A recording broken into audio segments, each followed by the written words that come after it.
Hello and welcome into the stream. For everybody that's joining us over on YouTube, and for those of you that have already joined us on TikTok, it is so good to see you all. So if you don't know what we do here, we debate Trump supporters, right? We try to change their mind. We try to give them compelling reasons why, the reasons why they support Trump are just simply insufficient or wrong, as well as my secondary goal is to attempt to better equip, the liberals watching from home with really good information and great arguments to hopefully attempt to change the minds of those within your life, such as maybe your MAGA friends or your MAGA family. Now, quickly before we hop into the debates, once again, the way that we get the debates underway is by Trump supporters hopping into the guest requests over on TikTok. Before we hop into that, we need to talk about the major slamming success that No King's Day 2.0 was today, not just in America, but on the global stage. Folks, over 7 million people turned out in all 50 states, 2,600 American cities, as well as 13 other countries to protest the tyranny of the Trump administration today. Now, according to the organizers of No King's Day 2.0, it was the largest single day protests in American history, which is just completely preposterous. Now, I've seen conflicting reports on that. I've seen that Earth Day was able to get 20 million people to show up to a protest, but maybe that wasn't single day, and maybe that's why 5051 and Indivisible, the organizers behind No King's Day 2.0, are calling it the largest in history with 7 million attendees. So if you attended No King's Day 2.0, make sure to let me know where down below in that comment section. I'd love to know. And just know that I'm proud. I'm proud of you. I'm proud of this country.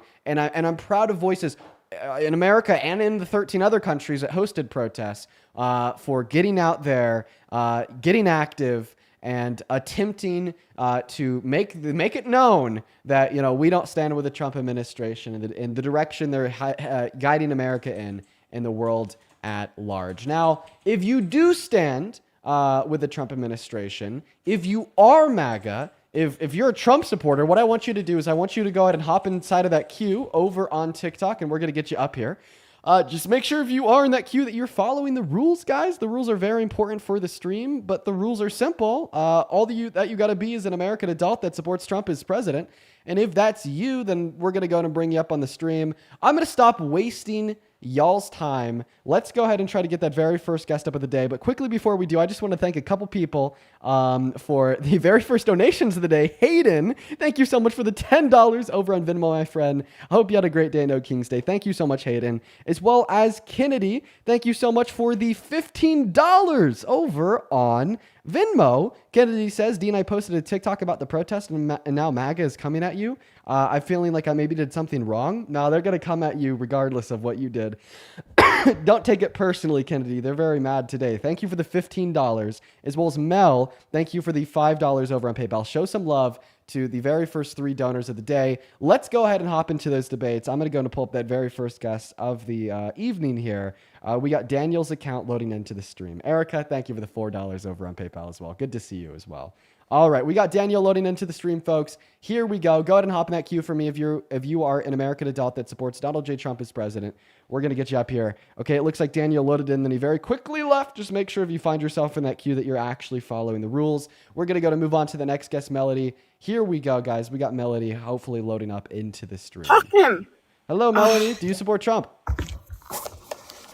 Hello? Hi, are you MAGA? Yeah, I am actually. Okay, how old are you? 47. Oh, okay, all right. Yeah, you are of age. Don't worry. Sir, go ahead and take it away. Tell us why you support Donald J. Trump as president. By the way, this is somebody who I would consider to be the worst president of my 21 years of life, as well as the worst president of your 47. Take it away. Tell us how the hell you still support him as president.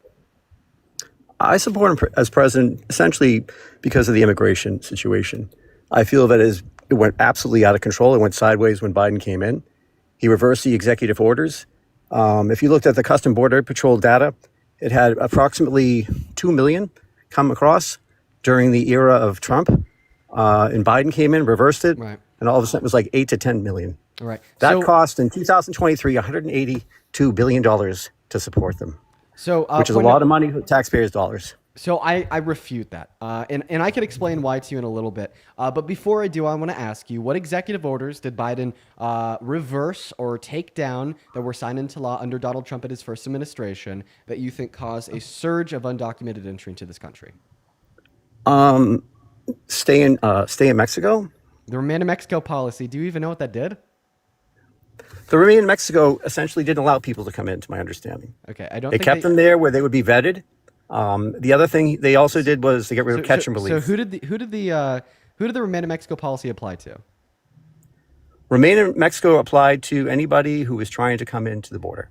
Okay, This is my understanding. That's not true. Okay, so let me tell you what the let me tell you what the Remain in Mexico policy is. So the Remain in Mexico policy was an executive order signed into law by Donald Trump at his first term in 2019 that kept asylum seekers attempting to find their way into America in Mexico while their claim was being processed. First and foremost, the Remain in Mexico policy only applied to around 45,000 people from 2019 until the end of Donald Trump's first term. Second of all, asylum seekers are not undocumented immigrants. They are legal immigrants, okay? So this executive order, fundamentally speaking, had nothing and has nothing to do with undocumented immigrants in the slightest. So how the hell could repealing it cause an increase in undocumented entry? Well, then if that were not the case, then help me understand. Well, if you look at the Customs Border Patrol data, you had encounters approximately cumulatively about 2 million. Whereas after Biden came in, he reversed all the executive orders. I'm not sure the exact specific ones, but if you look at the data after that, it went up to a cumulative amount between 8 and 10 million. Okay, right. And But what I'm trying to get you to demonstrate what I'm trying to get you to demonstrate here is exactly what the Biden-Harris administration did to cause the increase in border crossing. Because as far as I'm concerned, if you can't identify explicitly what they did to cause that, then you are just giving me a correlation causation fallacy where you're attempting to blame some variable that happened in America under the Biden-Harris administration, such as an increase in undocumented entry, on the Biden-Harris administration simply because they were serving in the executive branch of our government while we saw the increase take place. We can't do that, okay? That would be like me blaming COVID on Trump just because Trump was president when COVID happened in America. That would be like me blaming the highest level of unemployment in this country in the last 100 years on Trump just because it took place in April of 2020 at 14.8%, which was obviously onset by COVID, not by him. However, right, if you're going to accept that logic, you would thereby have to accept both of the claims that I just made. So we should reject it, which means you would have to give an argument for exactly what the Biden-Harris administration did to cause an increase in undocumented entry. You attempted to do that by pointing out the Remain in Mexico policy, but you didn't really have a clear understanding of what it was or who it applied to. I clarified that it had nothing to do with undocumented immigrants. So where does that leave you with an attempt to argue that the Biden-Harris administration caused an increase in undocumented entry? Well, I mean, I think it's not too difficult. If you look at the data, you can pick the law you want, but the reality is that the numbers were ridiculously larger. I mean, if you want to say that it was 4 times the amount in terms of the actual border crossings comparatively. If I cannot specifically tell you the exact executive order associated with it, forgive me. But I think there were a ridiculous amount. I mean, if you look up the data for executive orders that Biden reversed that occurred once he gained the presidency, it was remarkably high. Which ones did he reverse that caused an increase? It was, well, I mean, I could, to be honest with you, this phone was just handed to me a minute ago. But it was pretty exhaustive in terms of the numbers that were reversed. The one thing I will say, though, also is that not only individual ones that cost an increase. I listen, man. So I don't like need to do this for the intents and purposes of our conversation here, but I will nonetheless, right? Because once again, you're just repeating your correlation causation fallacy. I gave you a really good reason why you should reject that, and I even gave you 2 ways that same fallacy could be applied to Trump in his first administration, saying when he was president, super high unemployment at the end of his term, when he was president, COVID at the end of his term, so on and so forth. But if you want to know what caused that increase in undocumented entry under Biden and Harris, it had to do with a handful of things. The first thing was that the legal means of entry into this country were so significantly unattainable as they had become so significantly backlogged by the implementation of Title 42, which was essentially a shutdown of immigration into this country. That's true. Because of the public health disorder. Sorry, not public health disorder, just public health crisis, okay? And because the legal means of entry into this country were even more unattainable, that only gave more incentive for undocumented entry. And then when you comprise that with the fact that we had Trump saying that the borders were wide open and you could come right on in, and also blocking any attempt made by the Biden-Harris administration to do anything about it to make the legal means of entry into America more attainable, such as they did when they attempted to influence the bipartisan border bill through Congress. I feel like that is obviously what caused an increase in undocumented entry. And if you want to argue otherwise, feel free. But once again, that is necessarily going to include you telling me what the hell they did to cause it. And so far, you've been unsuccessful in an attempt to do so. I would disagree with you on a few fronts. Now, first off, when you're talking about Title 42, 42, but there also was the HR 2 plan. When the border started taking off, you had 1.8 million, I think it was, in the first year under Biden. I think that number went up to about 2.1 million the following year. The third year, which is really the one with the exclamation point, was 2.3 million. And when you collectively look at that, that's a lot of crossings. The entire time, the Biden administration did not lift. Wait a minute. Crossings. Wait a minute. I'm not done. It's not really, actually. It's the data that's actually talked about just about every article. Because if you look at Brookings EDU, there's an article about why the bipartisan plan didn't work. It was very specific that there are two things going on, but one of them had to do with that. The fact is, Biden did not lift a finger. The only reason he lifted a finger was in the final year, which was an election year, coincidentally, they started putting together this bipartisan plan. Interestingly, everybody blamed the Republicans and Trump for it. Yet, about a year before, there was also the HR 2 plan, which the Republicans put in front of the desk of Schumer. Schumer ignored it. Why? Because it was addressing the issue that the country itself was looking at and seeing how many people were coming through. And as I said, you also didn't address the fact that the 182 billion, and that's a conservative number to my understanding in terms of how much it costs. Multiply that times 5 years. Exactly. That's $1 trillion in terms of cost to take care of immigrants. Conservative. That's a lot of money, my friend. That's a lot of taxpayers' dollars. And honestly, it's very concerning. Okay. And I also can tell you, a lot of that is abused. You find yourself in a corner. Not really. So the reason that you find yourself in a you. corner is point number one. You just went on to repeat, while we saw really high levels of crossing, how many times have I re-explained to you at this point what the nature of a correlation causation fallacy is, and how you can't basically associate something that happens in America as to be blamed on the president without any identifying information insofar as how they caused it. Didn't I run through that conceptually speaking, and how I could apply that to Trump in his first term by blaming the pandemic on him, how I could apply that to Trump in his first term by saying that he caused a super high level of unemployment, and how that's just not the way that we should go about reasonably addressing American politics, and how an administration does or doesn't cause something. It's literally such a common mistake that is made by individuals that it has its own name, a correlation causation fallacy, yet you then ignored that 3 times and then continued to repeat, well, the border crossings were high. And then when I asked you, well, how did the Biden-Harris administration cause them to be higher? You gave one half-assed attempt to name the Remain in Mexico policy. You didn't know what it was. I informed you that that had nothing to do with undocumented immigrants. You kind of ignored it, then just said you didn't need a reason to blame it on them. And then now you're talking about the bipartisan border bill. You're saying, well, the bipartisan border bill failed for a handful of reasons. But number one, I just asked you what those reasons are. Seemingly you haven't articulated them. And then you also talked about HR 2. Yeah, the reason why HR 2 didn't pass is because it was an incredibly conservative bill that made no concessions to the Democrats. See, in order to pass good policy through Congress, you're going to have to work together with both sides, the left and Sounds the familiar, right. though, doesn't it? And you know what bill worked with both the left and the right? The bipartisan border bill that was drafted by a Trump-endorsed Republican by the name of Lankford. Lankford was one of the 10 senators that actually supported his attempted coup of the government in 2020. So he's MAGA, and included many concessions, giving the border wall significantly more funding to build more of it than they did in his first term. And of course, that's something that the Democrats didn't want at all, right? It literally caused a 25-day government shutdown under Trump's first term, but they were willing to concede that to get the Republicans to pass good legislation. And then your last claim there was that Donald Trump fundamentally had nothing to do with the failure of the bipartisan border bill. Shit, he said he did. He said he torpedoed it. He said he got that bill to fail. And you still won't believe him. That was reported on by The Hill in 2024. Oh, another point that you made there is that this was a last, half-assed attempt to do something about it in election year. No, Lankford started drafting this bill in late 2021. Then it hit the floor of the House in 2023, which, by the way, wasn't an election year. And then, I'm so sorry. And the last point you made, now this is actually the last point you made, is that our federal government expenses something like $182 billion on undocumented immigrants per year. That's just unequivocally false. Where you're getting that from is a handful of far-right sources that want to include potential expenses on the citizen children of undocumented immigrants that are born in this country as undocumented immigrants themselves, and including things like what we spend on their education or illegal food stamps for the citizen children. So in order to yield that figure, you have to classify citizens as undocumented immigrants, which isn't just disingenuous, but is so entirely intellectually lazy and doesn't account for the $100 billion per year that undocumented immigrants pay per year in taxes and the $1.1 trillion through $1.7 trillion GDP trillion dollar contribution of all undocumented immigrants in this country to the GDP per the American Immigration Council. But what I want you to do at this point, because I just said a whole lot there, because you brought up a whole lot in your last statement yourself, is to address the fact that you cannot argue the Biden-Harris administration caused an increase in undocumented entry because you can't tell me what they did to cause it.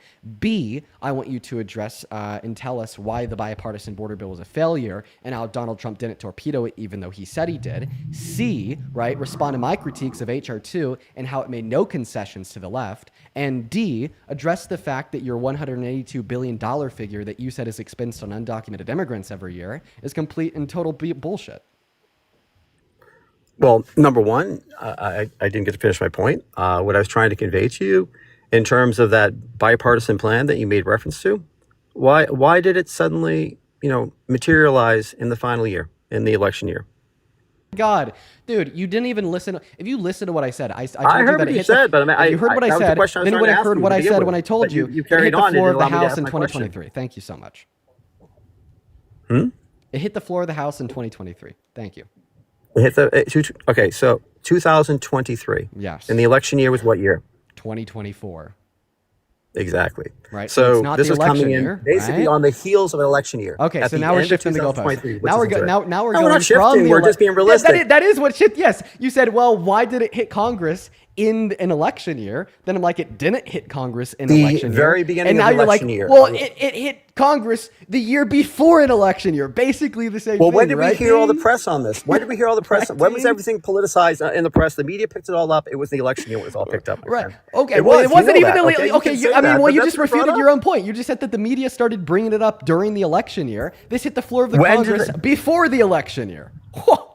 If it was being brought up, if it happens, right, it's going to be brought up by the media. The media, anytime anything happens, the media brings it up immediately. It was brought up the very beginning Dude, of the election year or the very end? Listen, the image that you're trying to create that the only reason they wanted to pass this bill was to attempt to win the election because it's in the media is just so disingenuous. I mean, dude, think about it. Come on. Langford, the Absolutely not. person that drafted Langford, the bill. he- listen, take it or leave it is what they the told the person that Republicans. drafted They the said, "Take bill. it or leave it." Listen, Langford, the person that drafted the bill, was one of the only 10 senators that literally supported Donald Trump's attempted coup of the 2020 election. Langford had so much disdain towards Biden that he was willing to ratify a false president in the 2020 election on January 6, 2021. So why the hell would Langford then turn around and bend the knee to Biden and help him draft legislation just to get something done before the election? That's completely made up. He started, as I already said, drafting the bill in late 2021 and it hit the floor of Congress the year before the election in 2023. You're disingenuous. You don't know what you're talking about. And the only reason why that bill failed is because it was a good bill that Donald Trump didn't want to pass at risk of then losing the election. And it's time you come to terms with that. And if you disagree with me, then tell me what the problem with the bill was. The problem with the bill? Well, first off, they said take it or leave it. They said this is the best the bill will be. So there was no negotiation at that point. It was a take it or leave it. So they said we're going to leave it. Second, the problem with the bill was it really didn't address a lot of the issues. It didn't address the current number of people who have been let into the country at all. It completely dismissed that. It didn't enable ICE. It didn't say we have to deport these people. Additionally, as you might recall, it said there was a magic number in there. If 5,000 come through, at 5,000, that's the magic number, we can shut it down. Oh, okay, so let's let 4,000 come through a day. Do the math on that. 5,000 would be 1.8 million a year. A little bit less with 4,000 a day.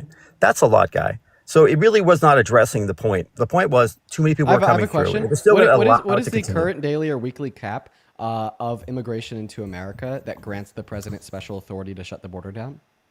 I'm not sure what the number is right now, but we know the numbers aren't the same. It's because there isn't one.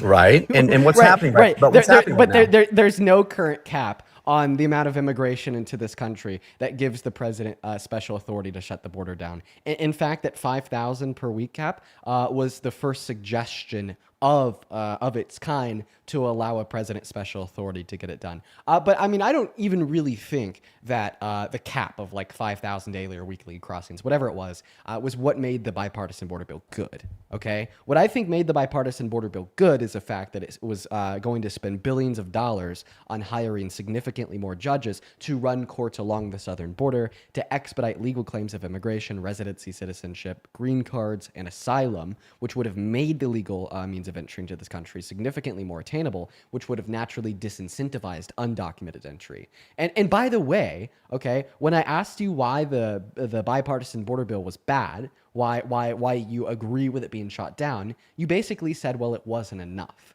Okay, right? Well, this is like saying if you were starving and you were really hungry and somebody came up to you and offered you a sandwich, that you would reject it and throw it on the ground and say, well, I want a bacon wrapped filet, even though I'm starving and the sandwich would help me and it's better than nothing. It's not enough. Therefore, I don't want it. That makes absolutely no sense, sir. The bill was a step No, in it the right doesn't. direction, regardless if you're a Democrat or a Republican. You can't cope with that fact, and you just want to suck up to Trump, even though he's the man that torpedoed it, and he admitted to it too.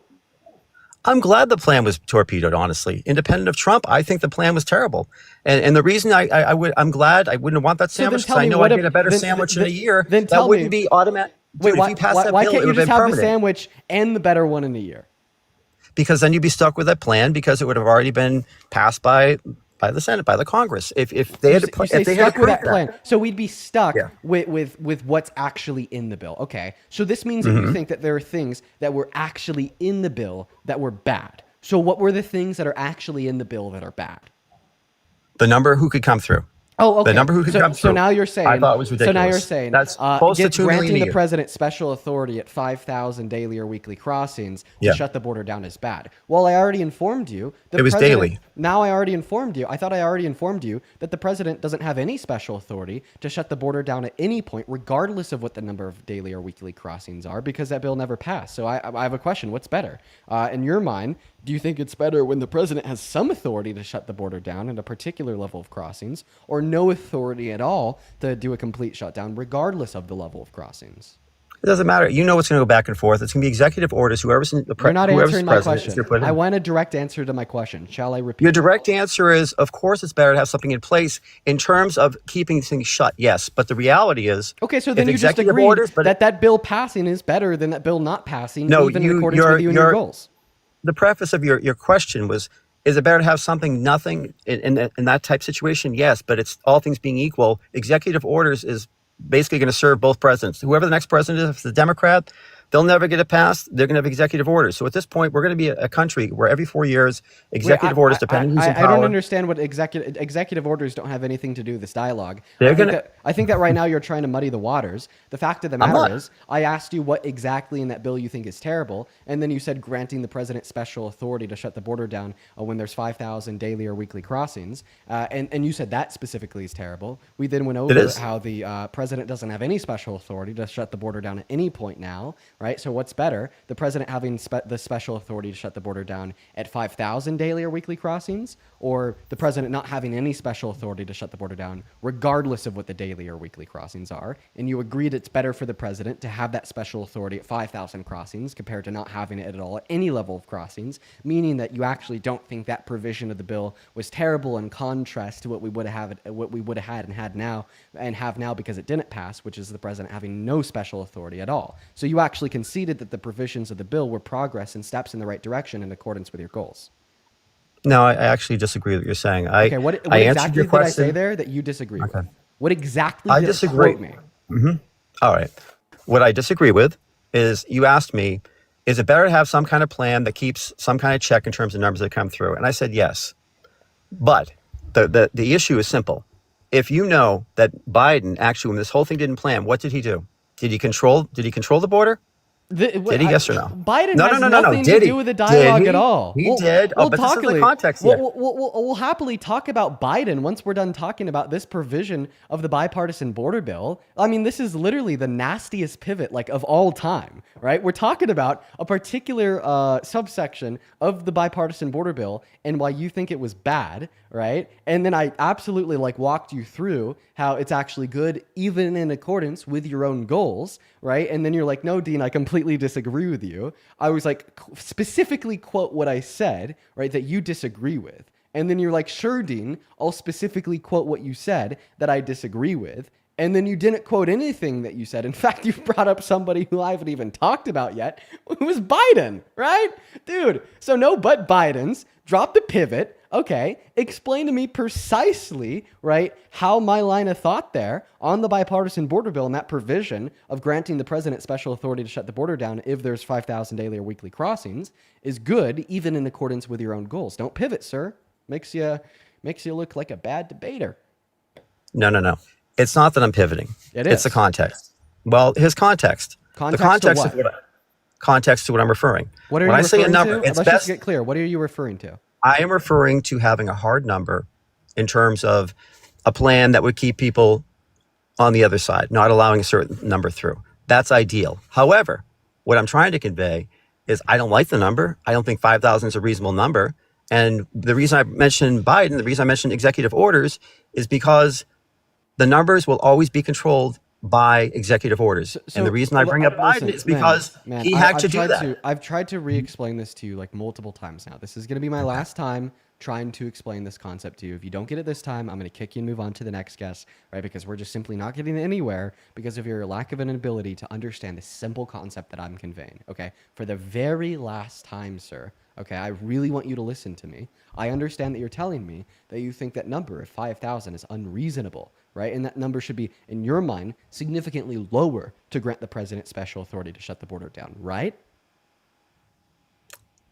I think the number is unreasonable, yes. Exactly. I understand that's what you think. We all understand that's what you think. But what I'm saying is that even in accordance with your goal here, still yet giving the president that special authority to shut the border down when there's 5,000 daily or weekly crossings is significantly better than not giving the president that authority at all, regardless of what the number of crossings are.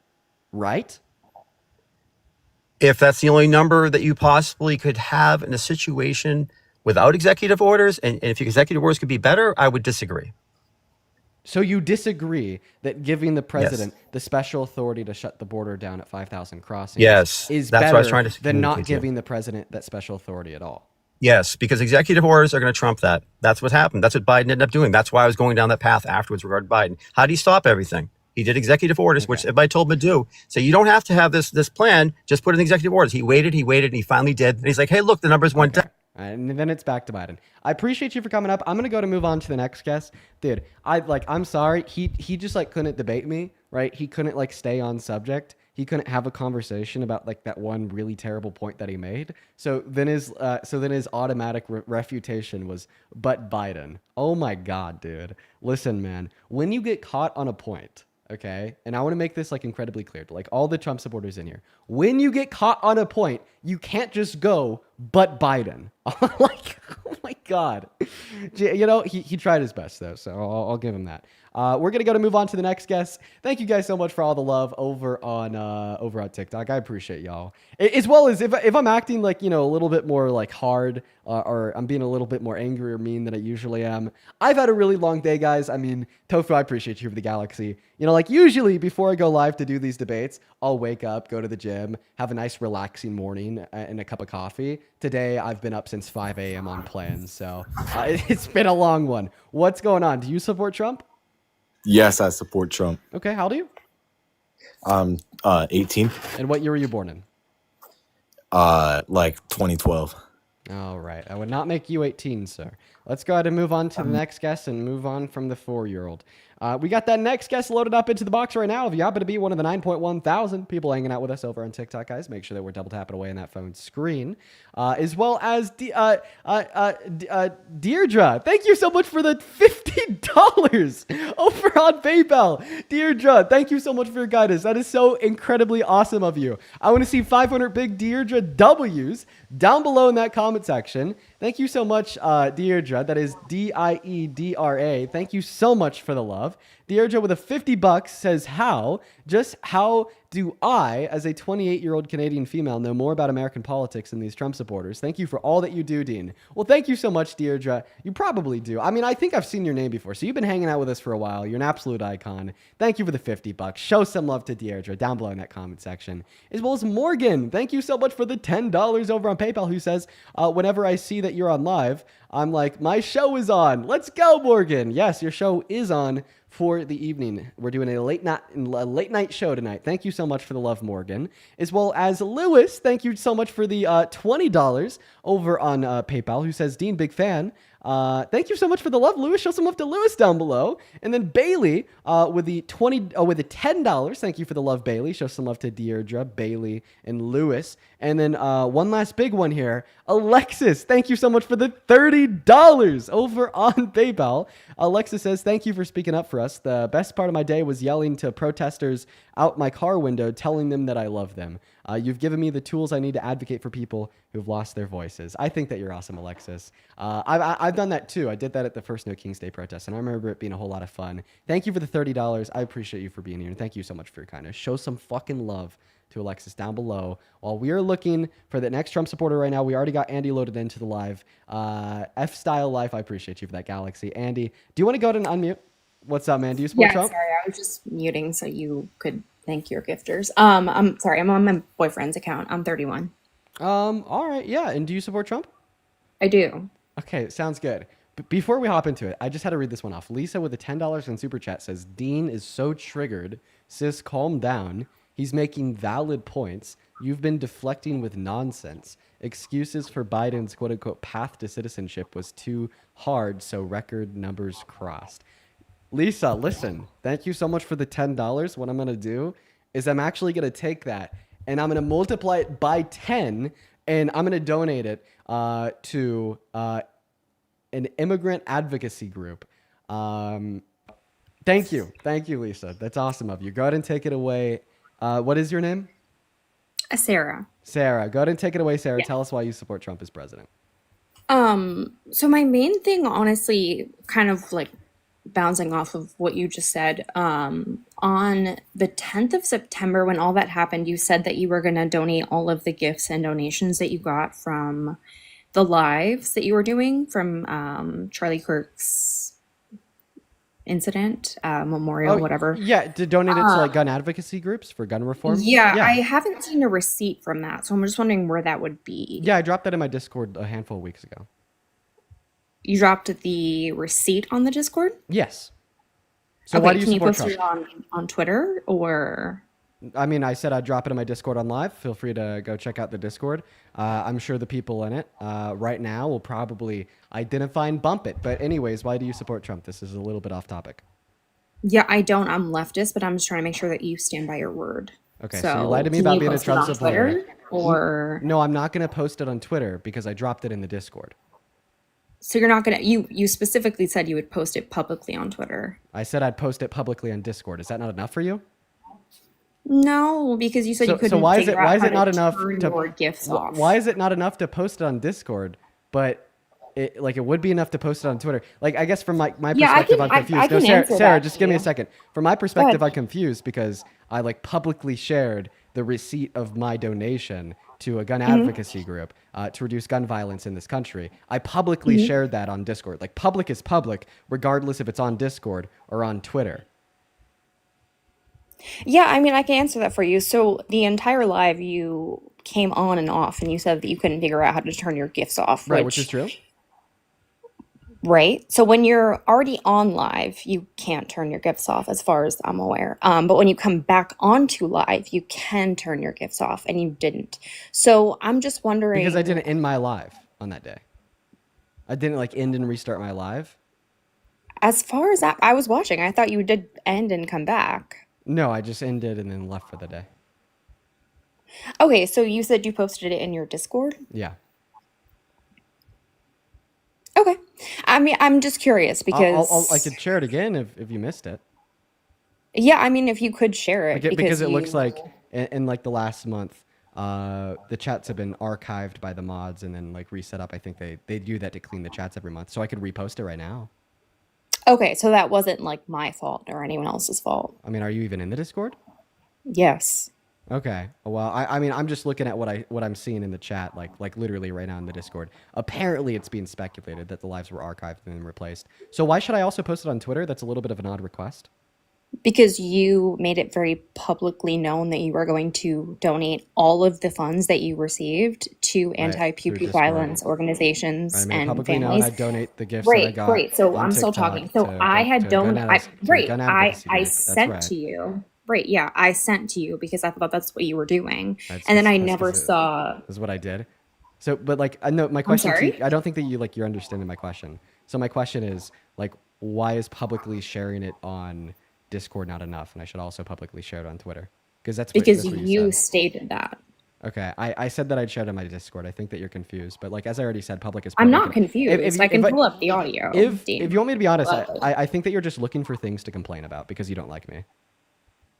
No, that's not the issue at all. I listen. My like- problem is that I did shared it that. publicly. Like, what is going to be the relevant distinction of like where I share it if I shared it publicly? Because many people, if you did share it in your Discord, did not see that you shared it. I, as one right. of the people that donated to you, Right. did I'm not gonna blame see you. I'm not that gonna. You put I'm not that like. somewhere I'm not. else. Listen. I'm not like upset at you for like not seeing it. I'm just really confused on what your point is because I made it publicly available. And if you didn't see that, I'm not gonna blame it on you. I don't expect like every single person ever to be like active in my Discord 24/7. So I'm not gonna like Right. criticize you or ridicule you for like not seeing it when I posted it in one of my Discord chats.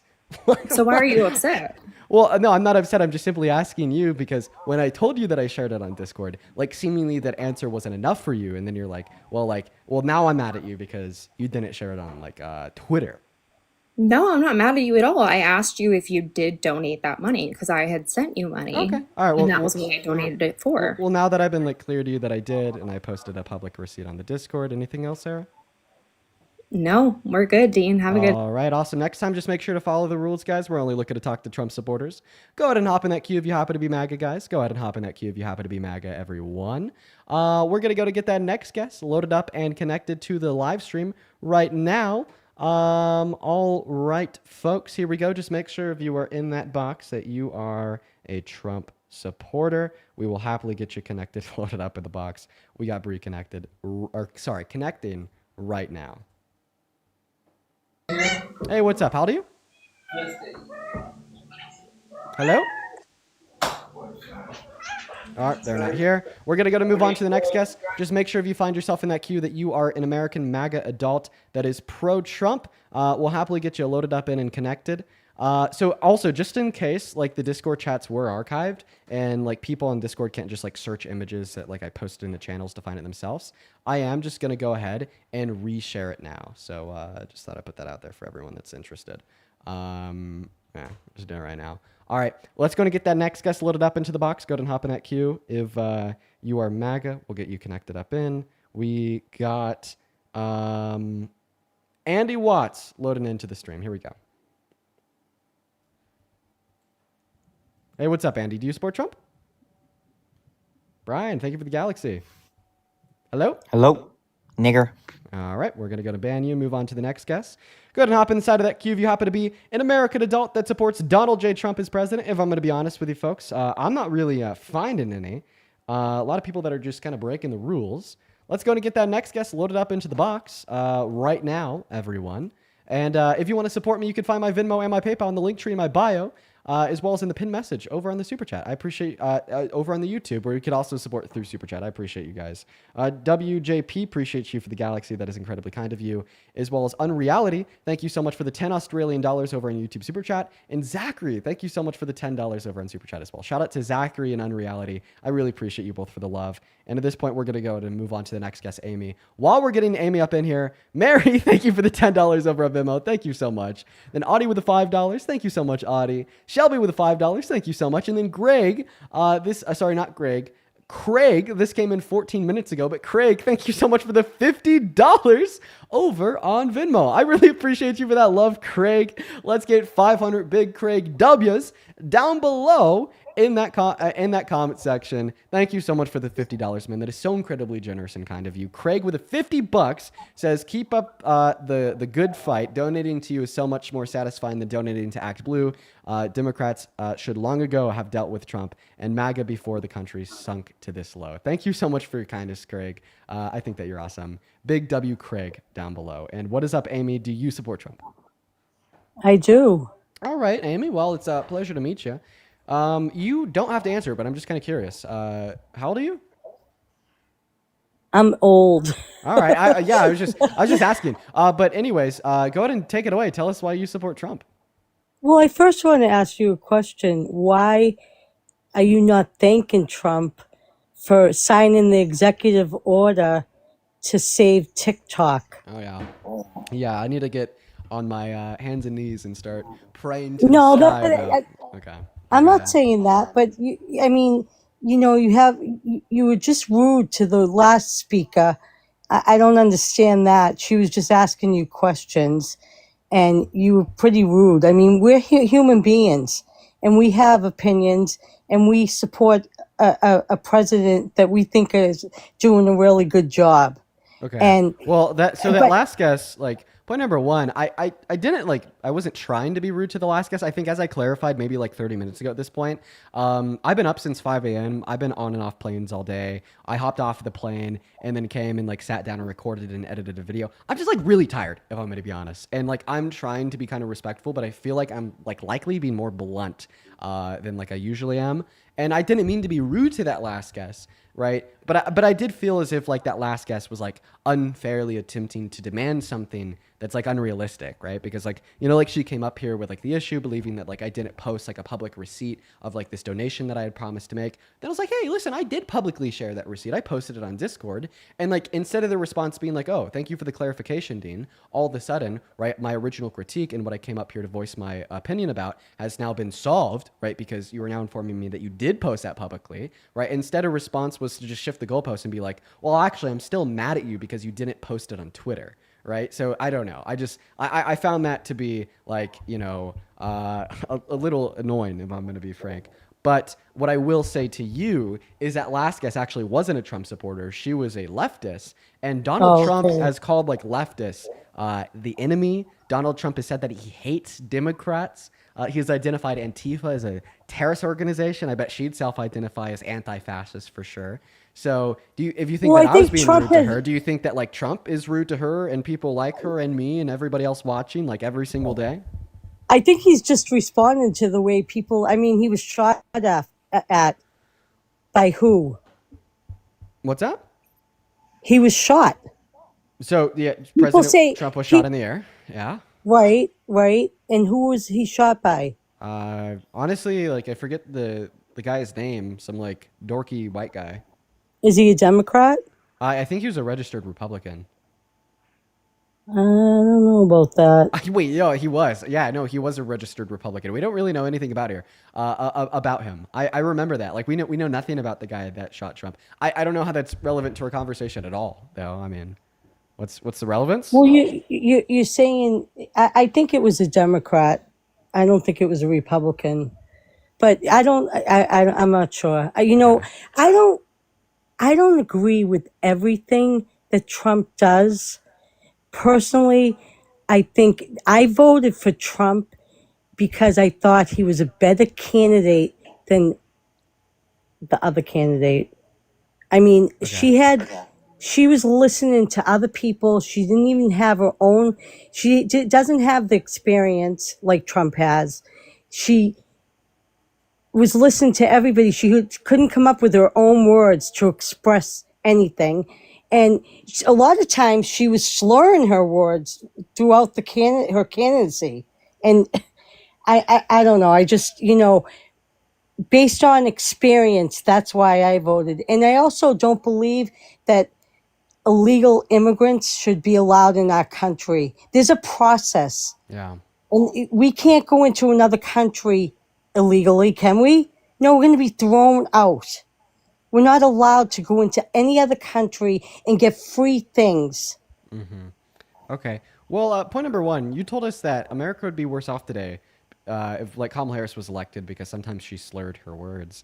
I mean, like, No, I think that's not what I said. You're twisting my words. Okay. That's not what I said. I Clarify, said please. I voted against Carmella because Kamala. I didn't feel Carmella, right? Well, I'm Bostonian, so it's probably not, I'm not pronouncing it right. But anyways, I voted for her. I didn't vote for her because I didn't think she had the experience. Not only that, she I was have a being question. What do you, fed if the her JD Vance, information. if JD Vance ran in the next general election against somebody like Gavin Newsom, would you vote for Vance? I don't know, to be honest. I've been a Democrat. I mean, I've been an independent my whole life. I'm not Republican. I'm not independent. I mean, I'm not a Democrat. I've been in between. I've been neutral. Okay. Well, how about this? Arguably, I'd say you're telling us that Harris didn't have the experience. I'd actually argue that she has more experience than Trump, right? Because unlike Trump, she served in all three branches of government. Starting off with the judicial branch of government, she was a lawyer in San Francisco. Then she was the DA of San Francisco, The DA, California. yeah. And then she became the AG of the whole state of California. Or the legislative branch, for instance. She served as a senator of California for 4 years. Or the executive branch, where she worked under the Biden administration as his vice president. And quite frankly, if you ask me, was more effective and more active as the vice president of the United States of America during her 4 years than Donald Trump was during his first 4 years as the president, right? I mean, like, here, how about this? I could very easily name like 4 or 5 things that she did when she was vice president. You know, she passed the most tie-breaking votes in Senate out of any VP in history, and she worked with Biden to pass the infrastructure bill to rebuild our roads, infrastructure, make jobs, get people paid, etc. She worked with Biden to pass the Chips and Science Act to subsidize American chip producers to bump our global supply from like 1% to 30%. She worked on the PACT Act to fund the VA $800 million to expand their benefits to over 1 million new veterans. Like, there's like 4 things she did as VP were off the dome. Can you name like 2 things that Donald Trump did as P during his first administration that are worthy of praise?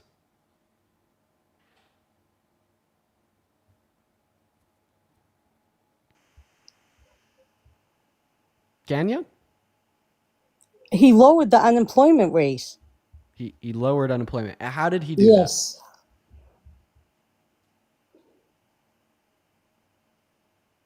No answer? I can't work with that. Yeah. How did he do it? How did he lower the unemployment?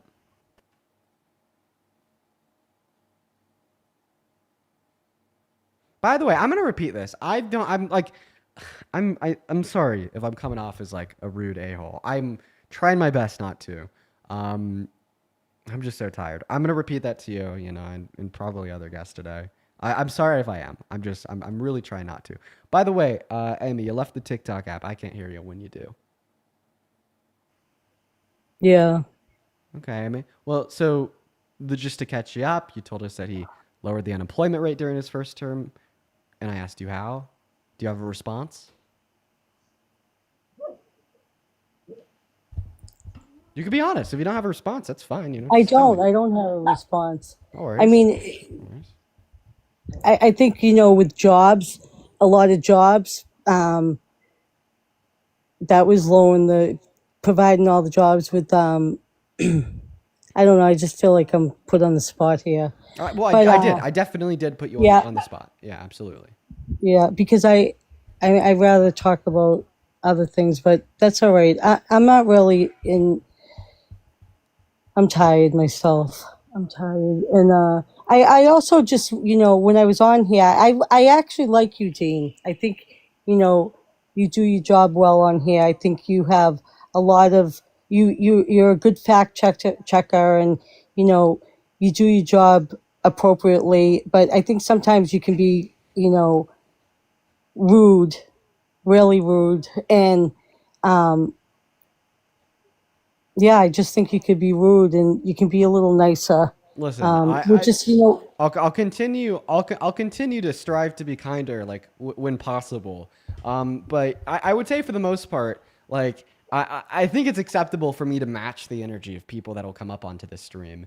And quite frankly, I think it's very frequent we'll have people come up onto the stream and not be too nice themselves.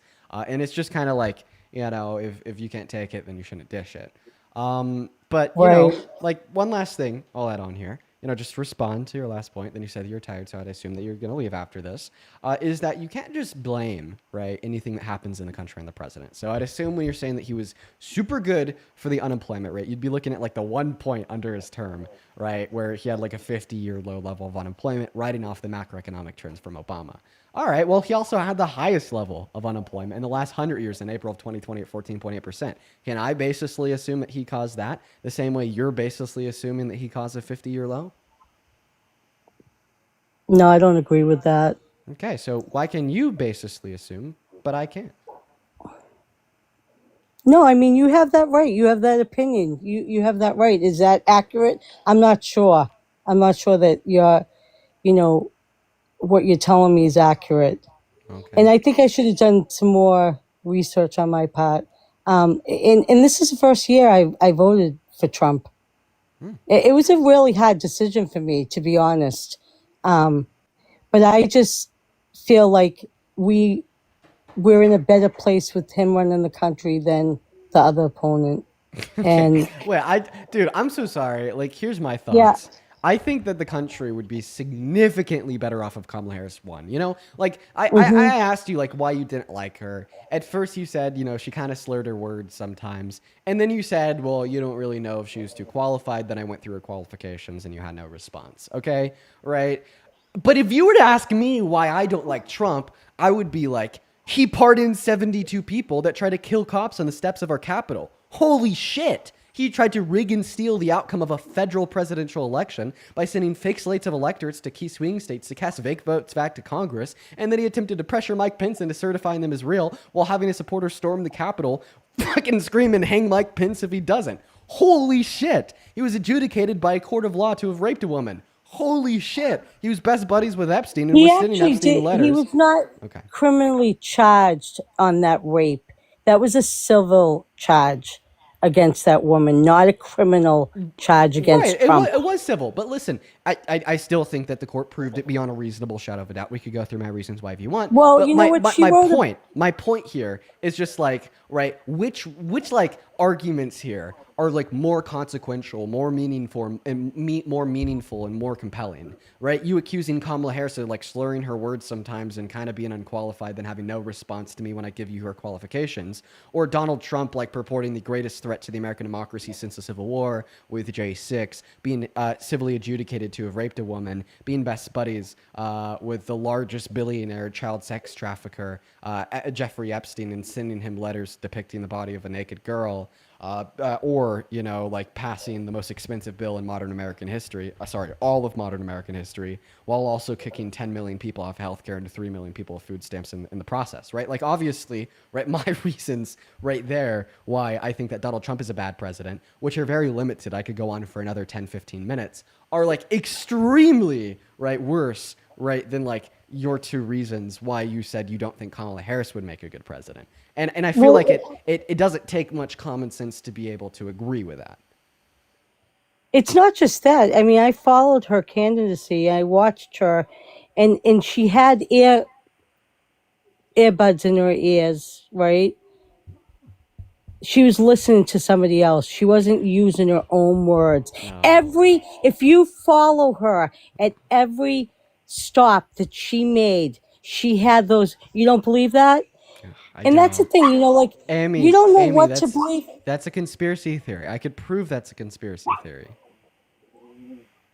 Because Go ahead. because the earrings that you're talking about are a legitimate collection sold by Tiffany & Co. that you could find publicly available on their website. And who says that they're not? She can't hear somebody on them.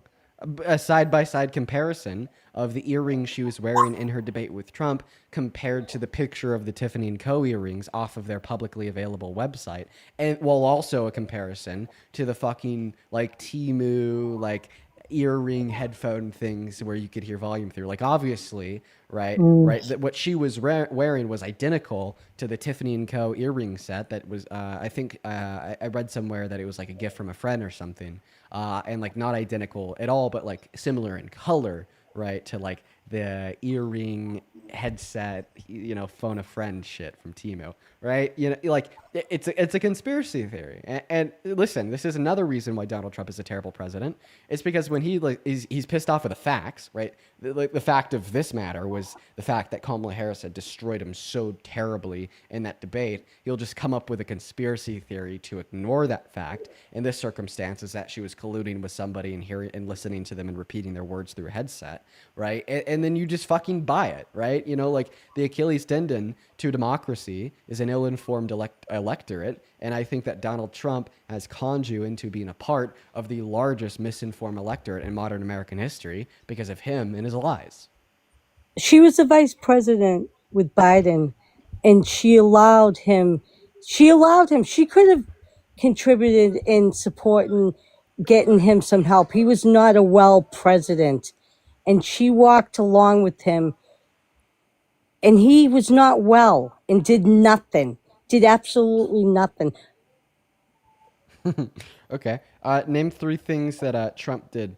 Biden did the CHIPS Act, the PACT Act, the infrastructure bill.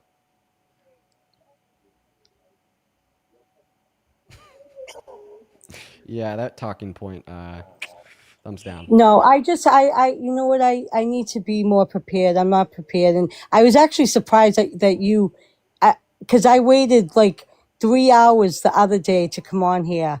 And I'm just too tired. It's 10:30. It's late for me. And I do want to come back and debate you when I'm more prepared. And I'm not prepared.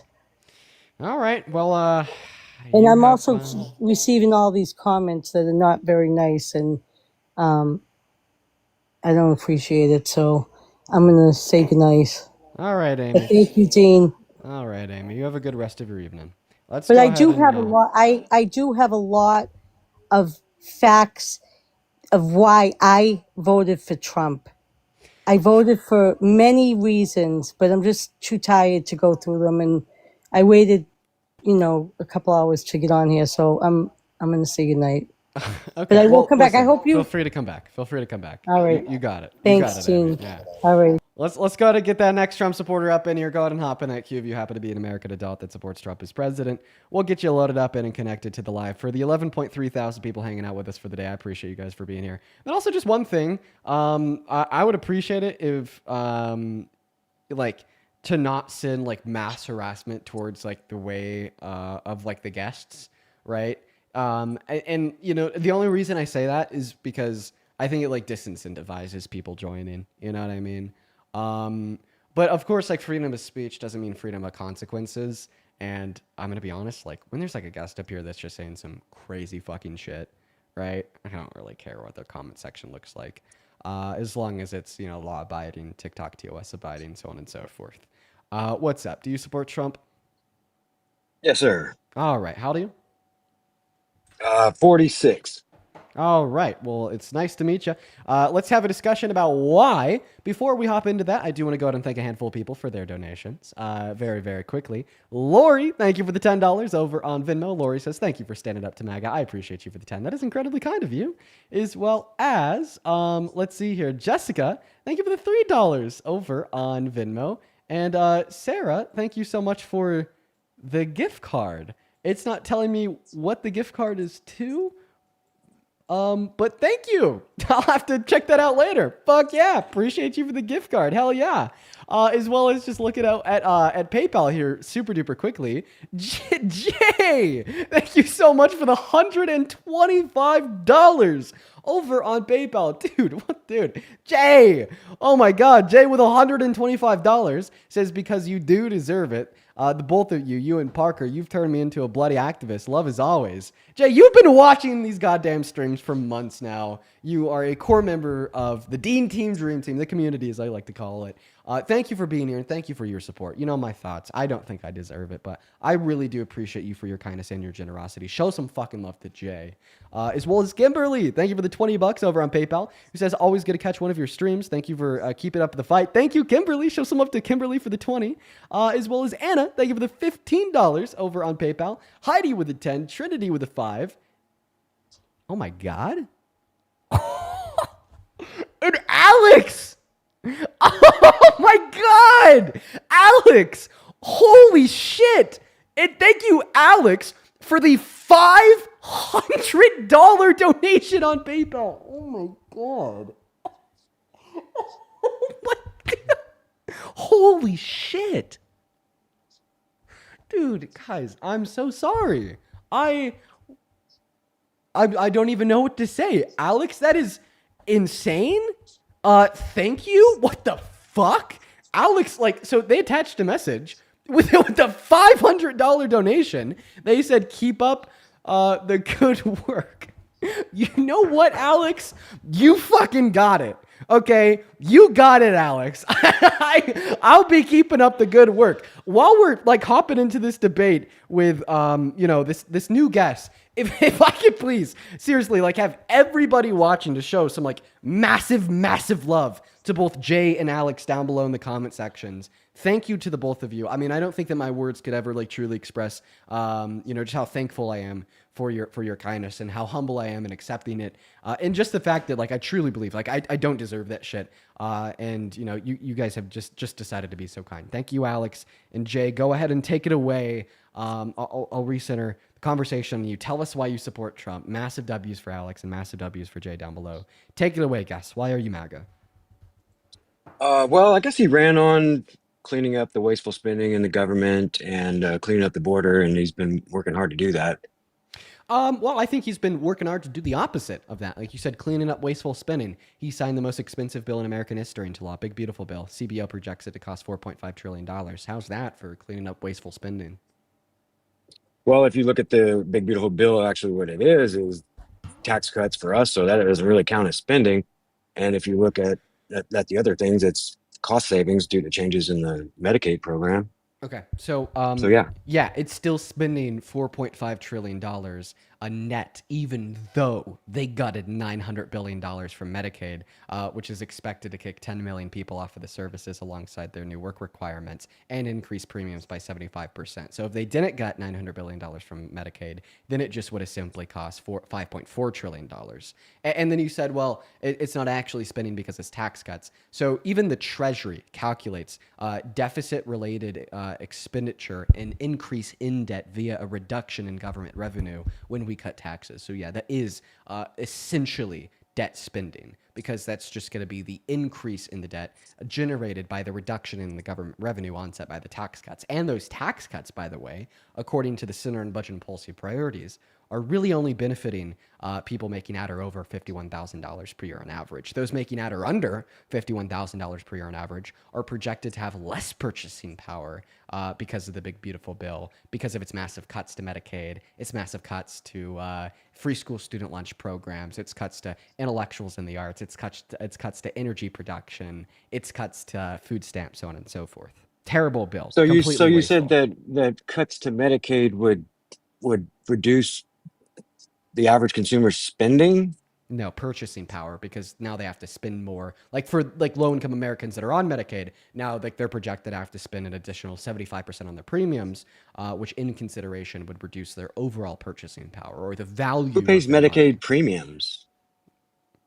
People on Medicaid? People on Medicaid pay premiums?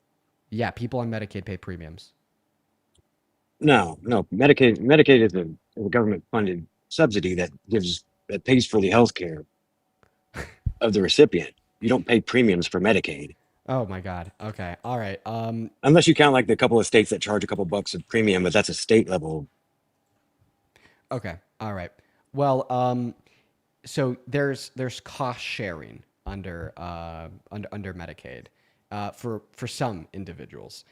So in a lot of states, like federal Medicaid will include some premiums relegated through cost sharing programs.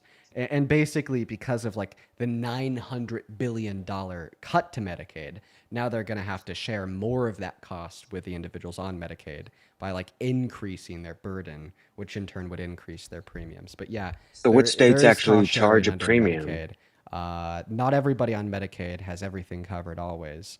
And yeah, I That's mean, only a couple of states, this right? is an agreed upon fact that the premiums of Medicaid are expected to go up by 75% because of the cuts from the big beautiful bill. If you would like a source from the Congressional Budget Office or the CPPP, just go on Google, type in Medicaid premiums projected to increase by 75% CBO or CBPP. I mean, you could find this from almost like any financial institution more anymore. This is a well documented fact. That's crazy. I've never heard of Medicaid premiums unless it was the handful of states that have required it due to their own restructuring of the Medicaid program. But I would say that a vast majority of states they don't pay a Medicaid premium. You either qualify to get the coverage or you don't. Okay, so it sounds like your argument now, which, like, by the way, like, we don't have like reason to believe because you haven't been able to supply evidence, is that maybe like not everybody is going to be on premium, is not going to have a premium to pay on Medicaid, and now like it's just going to be like a marginal amount of people that are going to have to pay more. But by the way, here's just like from the law, cost sharing. This is section 71120 under under the ACA, Medicaid, sorry, not the ACA, just Medicaid and federal law. It requires states to impose cost sharing on adults in the expansion population with incomes over 100% of the federal poverty level. Cost sharing amounts must be greater than $0 and cannot exceed $35. The legislation exempts a number of services from cost sharing requirements. However, many are still included Right, that's like within a those cost copay, sharing right? requirements. So yeah, That's like a copay, isn't it? like an example of like a cost sharing requirement is like a copay, and now we're Right. expecting like premiums, copays, and select services, to go up because we're defunding Medicaid by close to $900 billion Well, per I the would big love to beautiful hear bill. where it says in the legislation that Medicaid is going to charge a premium from the federal level. I'd love to hear you point me in that direction because I've So I never mean, heard of a premium being I paid mean, I to already gave you my Medicaid. sources, but I'll happily give them to you again. You could go on Google. You could type in Medicaid premiums are expected to increase by 75% CBO or CBPP. This has been reported on and documented for the last 8 months.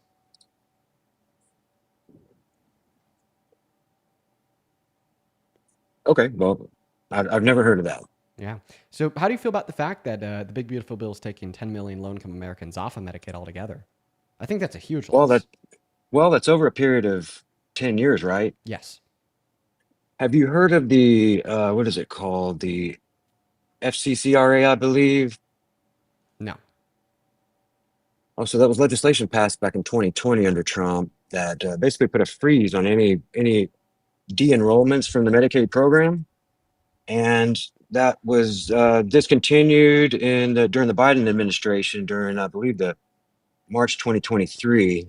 Okay. So once it went into effect, Yeah, I'll happily the talk to you about that the medic. once you respond to my question by giving me your thoughts on Donald Trump potentially kicking 10 million low-income Americans off of Medicaid. Oh, sorry.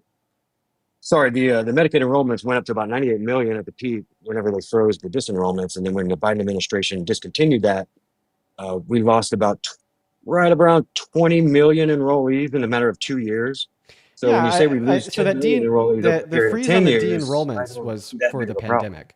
The freeze on the Correct. de-enrollments was because of the pandemic. So like regardless of how the Democrats or how Biden and Harris wanted to postpone ending that de-enrollment program, ultimately speaking, when the pandemic was over, they had to, right?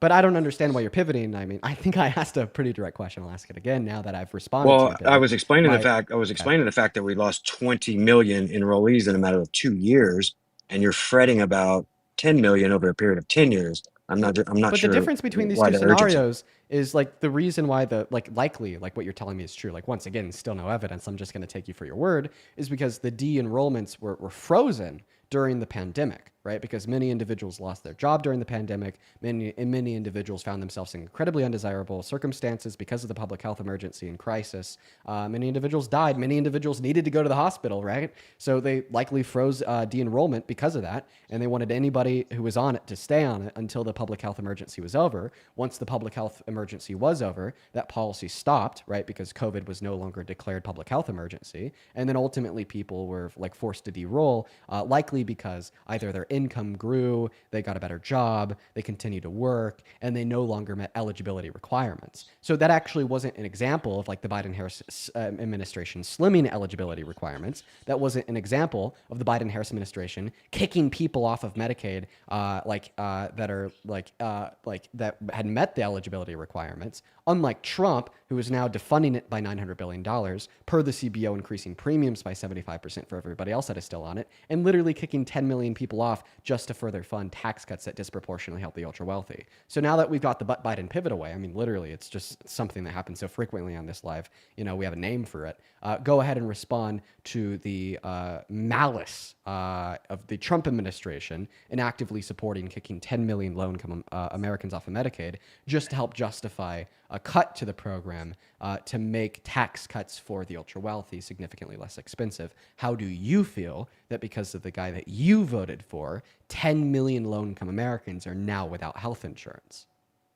Well, not now without health insurance. It doesn't go into effect, I think, until the end of next year. So I would say it's imminent. But when you Okay, look at, and it's pretty clear about what, fair semantic catch. It's not even at the end of next year. That's the amount of individuals that are expected to lose it over the next 10. Semantic catch aside, because you're right on that point, go ahead and respond to the meat on the bone. 10 million people are or are already losing health insurance directly because of a decision made by President Trump. How could you ever support that? well, the bill is very clear about who's actually being cut from the program, and that's all potential and it's all an estimate. So you say that there will be cut from it. It's not necessarily true. These are all just estimates. And there's a narrow sliver of enrollees that are actually going to be subject to the work requirements, and they've got several options on how to stay on. So I don't really understand Okay. the Well, freak out if mode, you're especially when we've saying seen so many being cut before. so, if you're saying that we can't make educated guess about the future by using like a comparative analysis of estimates made by individuals that are deploying the scientific method and running these studies with objective means by simply evaluating policy, its efficacy and projected outcomes, then like how did you know that Donald Trump would be a good president, right? Like prior to the election, if you just would ignore like all potential projections of the outcomes of his policy, then you could have possibly known that he would have been the guy for the job. Or like, for instance, even today, right, in the last 8 months, every single macroeconomic variable inside of this country has gotten worse. And because you don't care about estimates of the future, how could you possibly justify that he's good for the economy? You wouldn't be able to do that unless you were to turn around and be like, oh, but Dean, like, look at his tariffs. They're going to be good in the long term for reasons X, Y, and Z. But all of a sudden, you're just attempting to give me an estimate. But I guess you don't really care about estimates. So all of a sudden, I just want to clarify, do you accept that Donald Trump is bad for the American economy because every macroeconomic variable in the last 8 months has gotten worse? Well, I guess if you were to look at the actual variables, they've been slight, and the Fed So governor said he's bad for himself, the and economy inflation has because things been, have gotten worse, right? oh, what do you call 0.2 of a percentage in inflation? You really call that worse after we've seen 20% in the past 4 years? I mean, Yeah, yeah. The I don't inflation's really say gotten that would. worse, right? Oh, by 0.2%, yeah, you Right. win on So that so one, but every so that's. every variable's gotten worse. So Donald Trump is bad for the economy because everything's gotten worse, right? I guess if you would like to say that, I mean, 0.2% versus 20% increase in We'll see. inflation Now versus you're pulling the Biden, Biden, and now even this is and that's incredibly fine. disingenuous. And I could go through the reasons why, but once again, you're just trying to pull the "but Biden" pivot card. God, it's so annoying. Biden didn't cause that Well, inflation. that's That what we inflation, do. We that compare that we compare inflation, everything to the previous president. that inflation was global. That inflation happened in every country on the face of the planet Earth. In fact, America had the fastest rebound from the inflation onset by the pandemic compared to every other country in the G7 because of his policy that, of course, didn't cause the inflation but rather soothed it because the inflation of itself was caused by mass unemployment, supply chain issues, and economic stimulus that was supported in a bipartisan nature, not just in America, but like I already said, in every country on Earth. You're going to ignore that nuance because you just want to be able to make a claim that Biden bad. But now back to what I was saying, you actually have to accept now that Donald Trump is bad for the economy because every macroeconomic variable in the American economy has gotten worse in the last 8 months. And because you already told me that you don't care about estimates, you can't make an argument that he's going to be like good for the economy in the long term because guess what? That would be an estimate.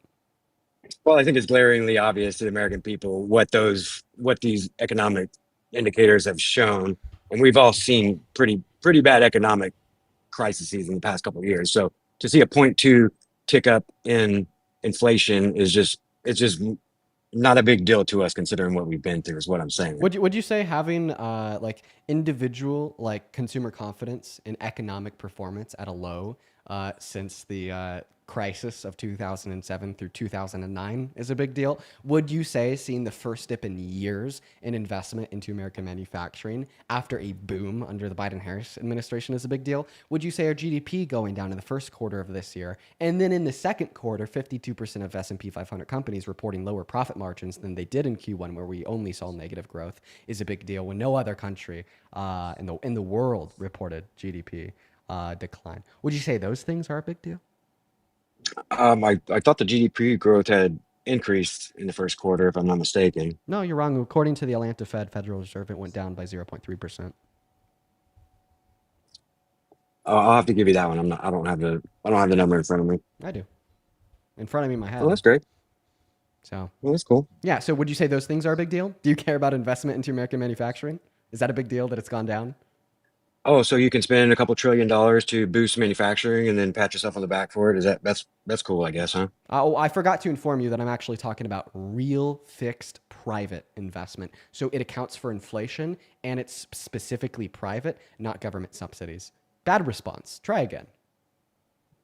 Well, if you just pat yourself or Biden on the back for the spending bills that he passed during his term, don't you think that would automatically increase? I just said private. It's private investment that I'm referring to here, not public through like expenditure. Oh, Of so you're government saying subsidies. Donald Trump hasn't secured any private investments? I'm saying that private investment into American manufacturing has gone down even when we account for inflation in the last 3 quarters.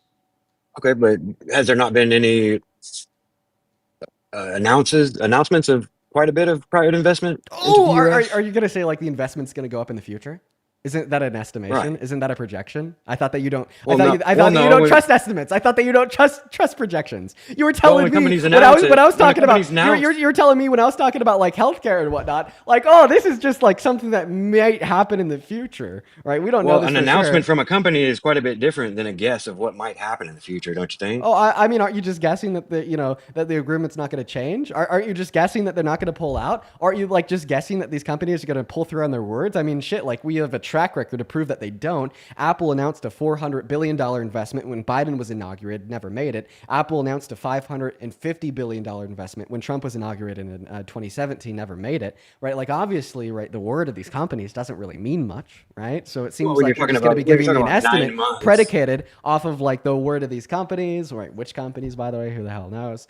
So on and so forth. All of a sudden, it seems to be the case that you're contradicting your own logic when you earlier suggested that I'm really bad for using estimates. And now you're using one too. Well, like I said, it's the companies that are announcing these investments, not necessarily a big guess or estimate, like you say. So there's quite a bit of different things. Well, I mean, no, it is. There's an article on the WhiteHouse.gov, WhiteHouse.gov, and It is- there's a it is still laundry yet. list of them. It is still yet an estimate, right? Because you're estimating, right, that A. Well, no, nobody's you're- estimating anything. They've is. announced how much It they is. plan on spending. It is. So, It is an estimate. I could explain to you why it's an estimate, right? You're estimating what they're like more likely than not going to spend now and in the future, predicated off of some word of mouth agreement from a company. When we already know that so many companies, not just in America but on the global stage, right, like see these things fail, right? And we see companies like not pull through, hold up their end of the agreement, so on and so forth. So when you see trillions of Right, and to announced use your own investments, that's not the and to same thing. use your own words against you, you can't really know that it's going to happen until it actually happens. Well, that's true. We're what 9 months in now, so Right. So you just said that's true. So all of a sudden, right, like this estimate that you're providing me is completely meaningless in accordance with your own logic. no, I'm not saying. I never said estimate. You're the one that keeps Right. And keeps by the way, pushing like estimate, even but like the these are announcements, announced. These are even like announced. the announcements of these deals, right? They're like they state like estimated projection of like investment. Right. Okay, self-dunk.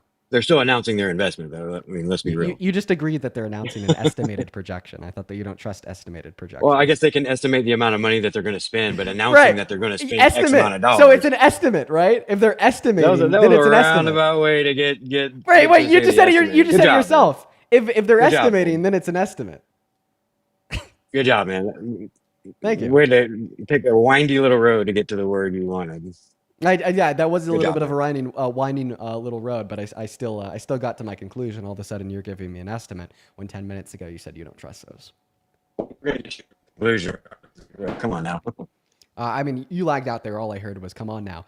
Oh, you know what? This is kind of my fault because I'm the one that pivoted into a conversation about the economy to use your own logic against you about you not trusting estimates. But I asked you about one thing before we got onto this conversation that, like, I don't know, you never really responded to. It was about healthcare. Do you want to finish that conversation about healthcare? Like, can I just ask you, like, an entirely new question?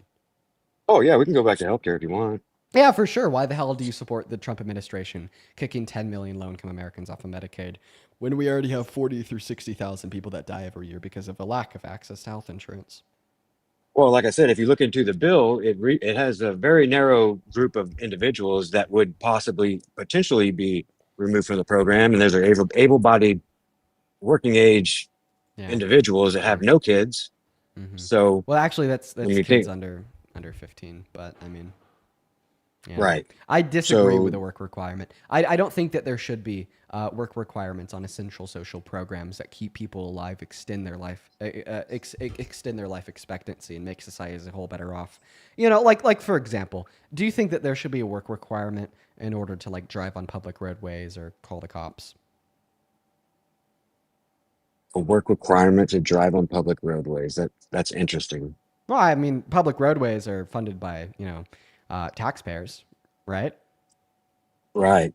So But do you don't you think that think you would probably like be working in order to own a car to be able to drive on the highway? I mean, I personally have known, and will know in the future many individuals that are not working that own a car and drive on roadways. I Well, mean, that's that's not quite a too bit of unrealistic. reach. How's that a reach? I feel like everyone at one point in time has either been unemployed and driven on public roadways or known somebody that's unemployed that has driven on public roadways. Unemployed people drive. Right, but for Medicaid, that's a subset of people who are able to work but are just not working. Right. And would you support that same work requirement on driving on public roadways? People that are able to work but aren't working. Would you support that? Banning people that are able to work that aren't working from driving on public roadways, since public roadways are funded by the taxpayer. I mean, that really makes no sense. Exactly. It makes no Uh, sense to put a work requirement on an essential social program. That's kind of my point. It makes No, no it's an sense at essential all. program that you are trying to gain access to when you don't. There's other options for you to gain access to that. I mean, that sentence was kind of gibberish. I mean, Rephrase.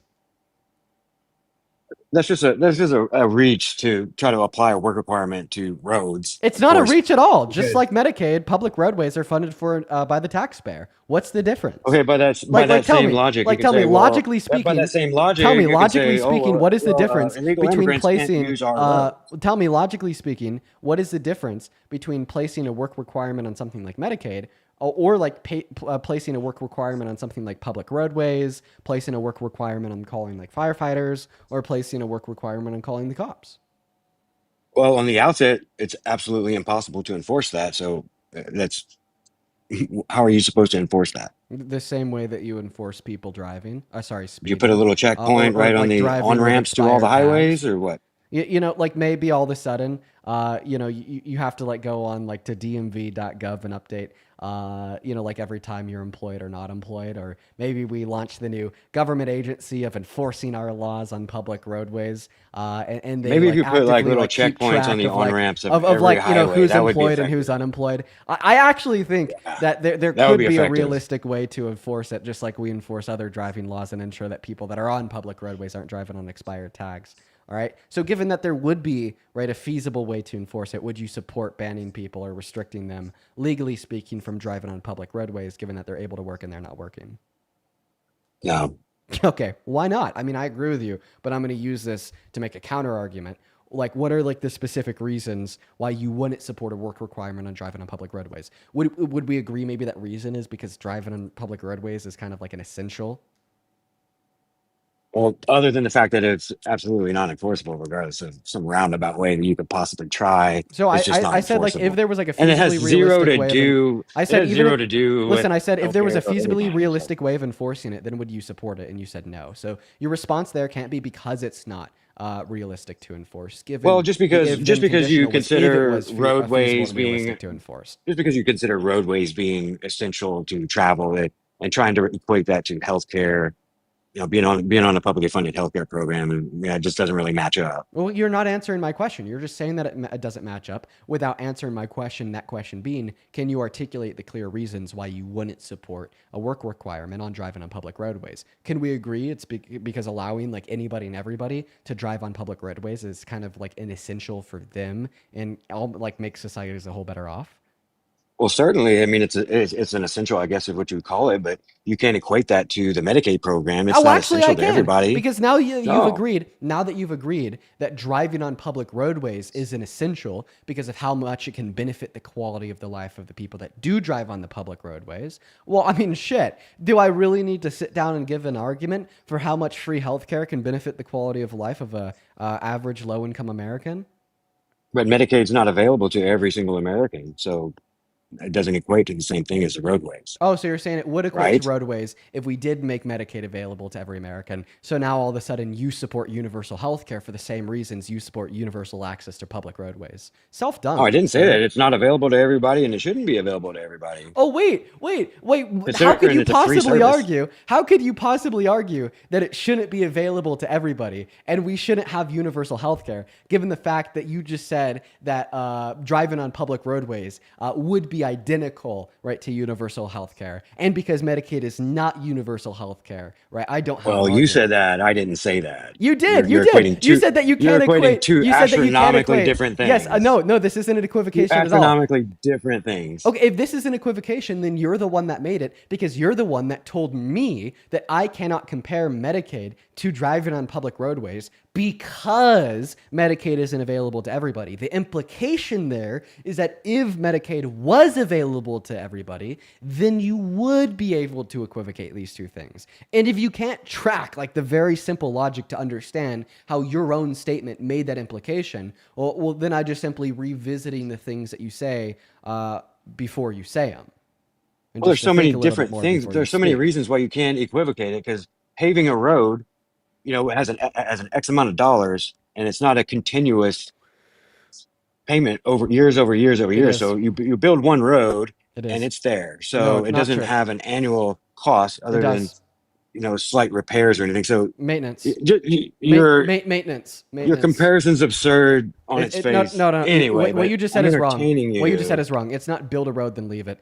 Go talk to any geotechnical engineer, and they'll tell you that like factored into the cost of like operating. Oh, public you're roadways really is trying maintenance and hard to repair. make these make sense, and I mean, Wait, I'm just telling it you just that you're doesn't. wrong. It just doesn't make sense. Okay, well, I'm sorry that like you just don't know the facts, but it's a fact. Well, I'm that, sorry like, that operating public reasonable roadways isn't a guardrails one-time on a cost. publicly funded program is not Wait, crazy. I don't understand. I don't understand why you're not responding to what I just said. You just tried to argue that like the cost of public roadways is a one-time thing. They build it, then they leave it alone. No, that's not Well, true. I said other than ongoing maintenance. Okay, all right. It's just boring. And why do they It's have to just do boring ongoing to try and maintenance? equate Why that. why do they have to do the ongoing It's so maintenance? boring, Why do they have to do the ongoing maintenance? so it doesn't fail. But like that's not what I'm asking you. And why would it fail? What would make it fail? Would it possibly be the cars driving on it? Right, but So the way you're trying to would you equate argue it, the that way like you're a trying to road equate it that is has that like we would less have to cars? rebuild that road. Would you The argue? way you're trying to, Could you agree that like less cars driving on a public roadway would require less maintenance, therefore less expenditure than more cars driving on a public roadway, and that with more cars that drive on a public roadway, you have to spend more on said maintenance? for your equivocation to make sense, we would have to rebuild You're not that road responding to every what I'm single saying. year for that to make even remote sense. Okay, actually not at all. Would Can you you agree respond to what that I said? to rebuild the road every single year? Sir, I'm muting you because you're not answering my question. I'll go ahead and repeat it one last time for you.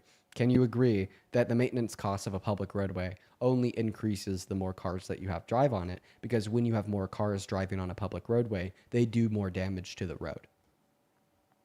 Right, it would. Boom. But in order for you to make that an equal equivocation, basically my argument would be you'd have to rebuild the road every single year Okay. I mean, because with I Medicaid, don't see it from my you're getting the same cost every single year. I don't see it from my perspective. But like if you Okay, well, just of want course you don't. another, if you want to, You tried really hard to make it if equal. if You you tried want, really hard. well, I mean, I could just give you like another example of a social safety net that'll seemingly like answer to your demands here. Another example of a social safety net that'll answer to your demands here would be like the police force, right? Because like every time you call the cops to like show up to your house to report vandalism, break-in crime, so on and so forth, right? Like there's money being spent on that call, right? Every single use, just like the hospital, which I think was like your big issue. So would you therefore say, because this is a better example to align with your demands, that you would support having a work requirement on accessing, like calling the police force? Well, you don't really have any options to call anyone else other than the police force. Yeah, So just like trying if to you equate fucking, that to medical care, just like if you you have break your arm, you don't options have for any different other medical options to care. show up to anywhere else besides the goddamn hospital. Right, but you have options on who's going to pay for that, don't you? Well, I mean, if you're a low-income What if you American make a and it's what if not you an make immediate, $200,000 a year? Are you gonna if you're a low-income American and it's not an immediate emergency need, so you can't go to the emergency room and get covered under EMTALA, actually, no, you don't have an option to pay for that unless you're being offered like state-funded medical health insurance, which is why we have it, right? right? So people have other options in order to fund their health care. So, what are the other options for a low-income American outside of Medicaid? Well, if you're an able-bodied individual between the ages of 18 and 65, you can work, Okay. or you can Yeah, the other volunteer. option is Or work. you can Okay, volunteer. okay. Well, then, so you said that we shouldn't have a work requirement on like accessing the police force because there's like no other options. Well, guess what? The other option is going to work and qualifying for the criteria that'd be necessary to meet in order to gain access to the police force. The same way you said another option for a low-income American that breaks their arm would be going to work to gain access to like their works health insurance.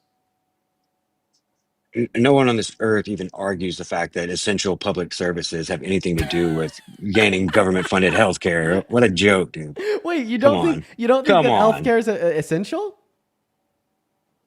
Well, I don't have anyone paying for my health care.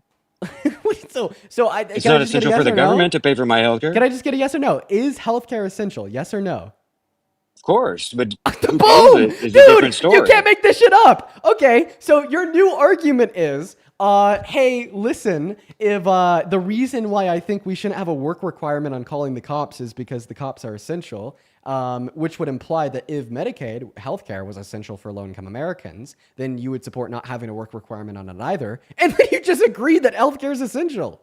Dude, I'm Right, sorry. healthcare is essential, but who pays So for if it healthcare is is a essential, different thing. if healthcare is essential, then Medicaid is essential for like low income Americans. What about middle income Americans? Is it essential for them too? We could have that conversation once we can agree for low income Americans. Being able to go to the doctor is essential. Having the government pay for my visit to the doctor is something that can be discussed about being essential or not. Yeah, we could have that conversation next, right? Like from my perspective, I do support universal healthcare, but obviously if I tell you that and I respond to your question by affirming that it is essential, well then all of a sudden you're going to try to shift it into a conversation about universal healthcare compared to a conversation about not supporting work requirements on Medicaid and the system that already exists due to the fact that you agreed it's essential and you agreed that essential social safety nets shouldn't have work requirements on them. Well, I think we can agree that having reasonable guardrails on a program that the government funds is not too unheard of. Okay. Well, I mean, if now the argument is just reasonable guardrails on a program that the government funds, well, it would be an unreasonable guardrail due to the fact that Medicaid would be essential for any and all low-income Americans, even if they're not working, the same way access to the police force would be essential to any and all American, regardless if they're working. Boom. All right, I guess you can you can equivocate it to 1,000 different things, but it still doesn't make sense in the public's eyes. Well, an equivocation would be like a comparison to two things that can't be compared, logically speaking, within one relevant sense. Can you give Right, me and your the, comparisons were can you, not can logic you, at can all. you, can you give me the distinction Comparing a here? road to healthcare So I mean, is not logic. so all that you're doing right now, my friend, is you're just saying that these two things can't be compared without giving your reasons why. So could you please give me the symmetry breaker between supporting a work requirement on calling the cops and supporting a work requirement on accessing Medicaid as a low-income American? Articulate the clear reasons that make these two things drastically different, that justifies a work requirement on Medicaid, but doesn't justify a work requirement on calling the cops. Make it clear. I think I've Stop already said it whining. before. I think I already said it before. How are you going to enforce it? Are you, when someone calls for an emergency to get the police there, are you going to ask them if they're going to work? What are you going to do? Okay, so The now it's like the now. enforcement problem's going to come up quite a bit Yes. by your logic. So I'll just give you like a quick example of how we could enforce it, which by the way is just another pivot. We have individuals like register to like be able to call the cops, very similar to how you have to register to be able to vote, or like register to like qualify for Medicare, right? So that seems more absurd than asking people to work to Right. gain Right. free Right. healthcare. Right. No, of That course. sounds a little bit more absurd, I I think. agree that that's absurd, right? But still, yet it is a materially realistic way of like readily available and easy enforcement of like an assurance that those that would be calling the cops are working, right? You didn't you like Easy you just asked me for like a realistic way to enforce this work requirement on calling the cops. I agree this realistic way to do it is fucking crazy and we never should in a billion years, but still yet it's a realistic way to do it regardless of its merits. It could be done, right? Meaning that there is realistic ways to enforce that. So now that we've agreed there's realistic ways to enforce like a work requirement on calling the cops, what would the difference be between imposing a work requirement on calling the cops and imposing a work requirement on accessing Medicaid, given the fact that you've now agreed they're both essential and we know they're both publicly funded social safety nets by the taxpayer? Well, just because you say it's easily done is not necessarily true. How easy would it be to have a national sign up to be able to call the cops? I mean, that's another big reach, man. Okay, It's a right. big reach. Well, see, every single time I ask you the question of what would the difference be if you were to impose a work requirement on one thing but not the other, right? Like you always just like pivot to something else, right? And now you're talking about like how easy would it be to enforce this for the cops? Like I mean, listen, man, if we want to go through the pragmatics of how we could actually do this, right? We could have that conversation with one another, but I feel like you're just using that as a pivot away from the meat on the bone here, which is just a conceptual conversation about a comparison of the two ideals. So how about this? Let me frame it this way. If there was an easy way to enforce a work requirement on accessing the police, then would you support a work requirement on accessing the police? That's a very simple No. and clear question. Exactly. No. So how easy or hard it would be to enforce this is completely irrelevant to if you would support it or not. So let's stop fucking talking about that completely irrelevant thing. What is the difference between imposing a work requirement on calling the cops and imposing a work requirement on accessing Medicaid that in your mind justifies it for Medicaid, but does not justify it for calling the cops? In both of your examples, between roadways and calling the cops, you don't have an option to not travel on certain roadways. If you're going to travel the country, you're going to travel on a roadway. If you're going to call 911, you're calling the only place you can call. To try to equate that to healthcare when there's many options of healthcare, and if you qualify for that program, you qualify, and if you don't, you don't. Okay. So having what are reasonable the rules to be able to qualify for that program so now you're is just just saying not well, unheard of. Like I so you're said, just saying that there's no other realistic way to access like this necessary service. So what are the other realistic ways for like low income Americans that can work that aren't working to access right the necessary service of healthcare? to begin to work and gain access to either the funds to pay for it or Okay. All right. meet the So requirements to then you're saying become part of the program. the other thing, the other option for a low income American that can work that isn't working in order to access healthcare would be to work so then they could qualify for Medicaid, right? Are you saying there's not more than one option on the big there- beautiful bill to be able to access that program? Listen, therefore, okay, if the other option for low income Americans to access healthcare, if they can work but aren't working, would be to work so then they can qualify for Medicaid, well, then theoretically, if we imposed a work requirement on calling the cops, there would be another option. So your argument is invalid because according to your logic, the other option for like Americans that can work, that aren't working, that don't qualify to have the means available to call the police would be to go get a job and qualify to call the police, right? No, when I talk about options, I'm talking about when you call the 911, you call the police. There's no other police to call. Exactly. There's no other road to drive on. Okay, exactly. Just like if you're a low-income American that's able to work, that can't work, there's no other fucking like body to rely on to access healthcare outside of Medicaid through the federal government.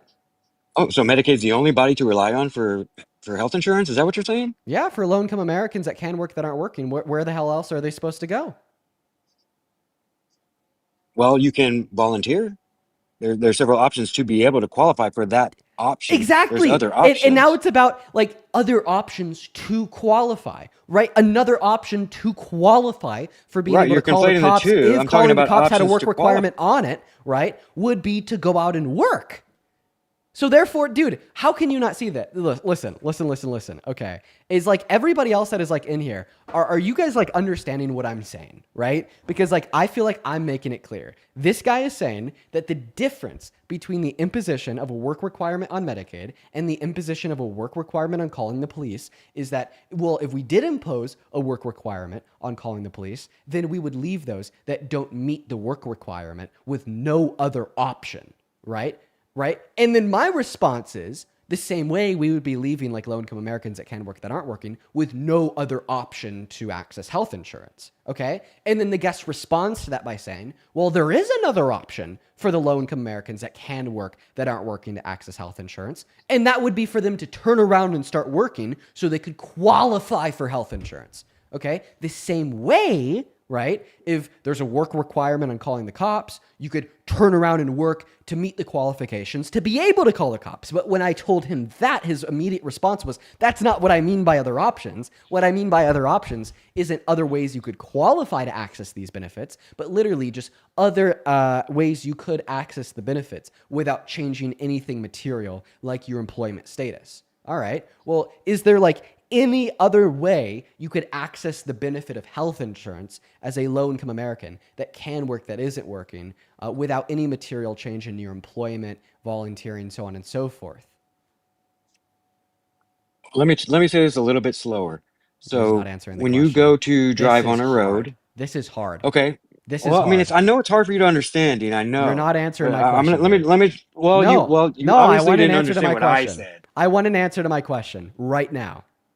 You have several options in order to get care, and it doesn't What have to are be Medicaid. so Are there what are the not other free options? clinics all What over? Are there not what free clinics? Are there not churches? Are there like nonprofits that would offer several different types of healthcare that people that couldn't qualify for Medicaid to get?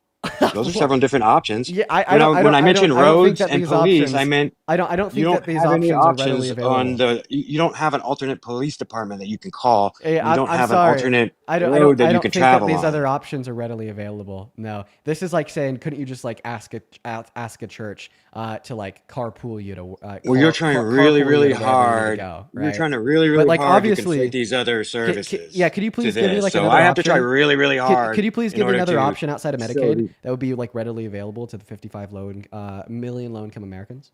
Could you right. give me an option? Plenty of free clinics, Okay, give me an nonprofits, example. Give me an example of churches. one of these free clinics. Give me an example. There's churches that offer flu shots and I'm sure dude, checkups, and dude, I've exactly. seen Fucking several. flu There, shots. Nice. so you're telling me I don't think a flu there's no shot's gonna such help thing. you if you're having You're heart telling me there's no such palpitations. thing as a nonprofit free clinic? You tell me there's no such thing in the I United States of I'm America? absolutely telling you that there's no such thing as readily available free health insurance for low income Americans that can work that aren't I working didn't say outside of readily available Medicaid. free health insurance, but Okay, so then there you're are several. talking about something else. Like even like these free You fucking said health clinics. insurance. Listen, I'm not There's personally. readily available I'm health not insurance all personally. over the place. I'm not personally right. Familiar with any free clinic. I've never seen a free clinic before. But what I will say is that a free clinic seems to be more like urgent care, right? There's a big difference between urgent care and going to the hospital. The most urgent care can do is like maybe an EKG on your heart.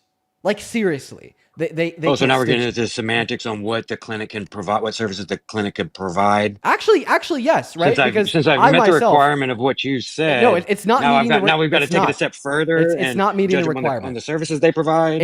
It's not meeting the requirement because of the services that they provide. Like I myself, right, have Oh, like okay. So we just move the goalpost it's not until it moving. doesn't meet the It's requirements not moving the for Dean. goalposts. It's not moving the goalposts if it's not like a readily available alternative to begin with because they don't provide similar services. Not at all. Well, when you don't qualify for a certain program, you've got to find the next best readily available program, right? So now you're agreeing that they're not the same thing in the slightest, and there is no other option. Got it, right? No, I'm just saying you can Thank find the you. next best option. Thank you. Well, guess what? There is no next best option for going to the hospital and having health insurance cover your bill if you break your arm. Okay, if like seriously, So if one goes to the hospital and they're want to task you uninsured, with is it not something. paid for? I want to task you with something here. If it's not emergency, no, they don't, right? Oh, So, really? So there's no such thing as emergency Medicaid then? God, I just said if it's not emergency, then you're like, oh, really? But what if it's emergency? Oh, Holy so you fuck! can't go in. So you can't go into the ER right now, get care, and it'd be covered, Hey, is the even though ER? if it's Hey, what does even ER though it's stand not for? classified Hey, as an emergency. hey, what does ER stand for? If I cut my finger and go into the emergency room, I'm still going to get care. I want to ask you a question. What does ER stand for? Emergency room.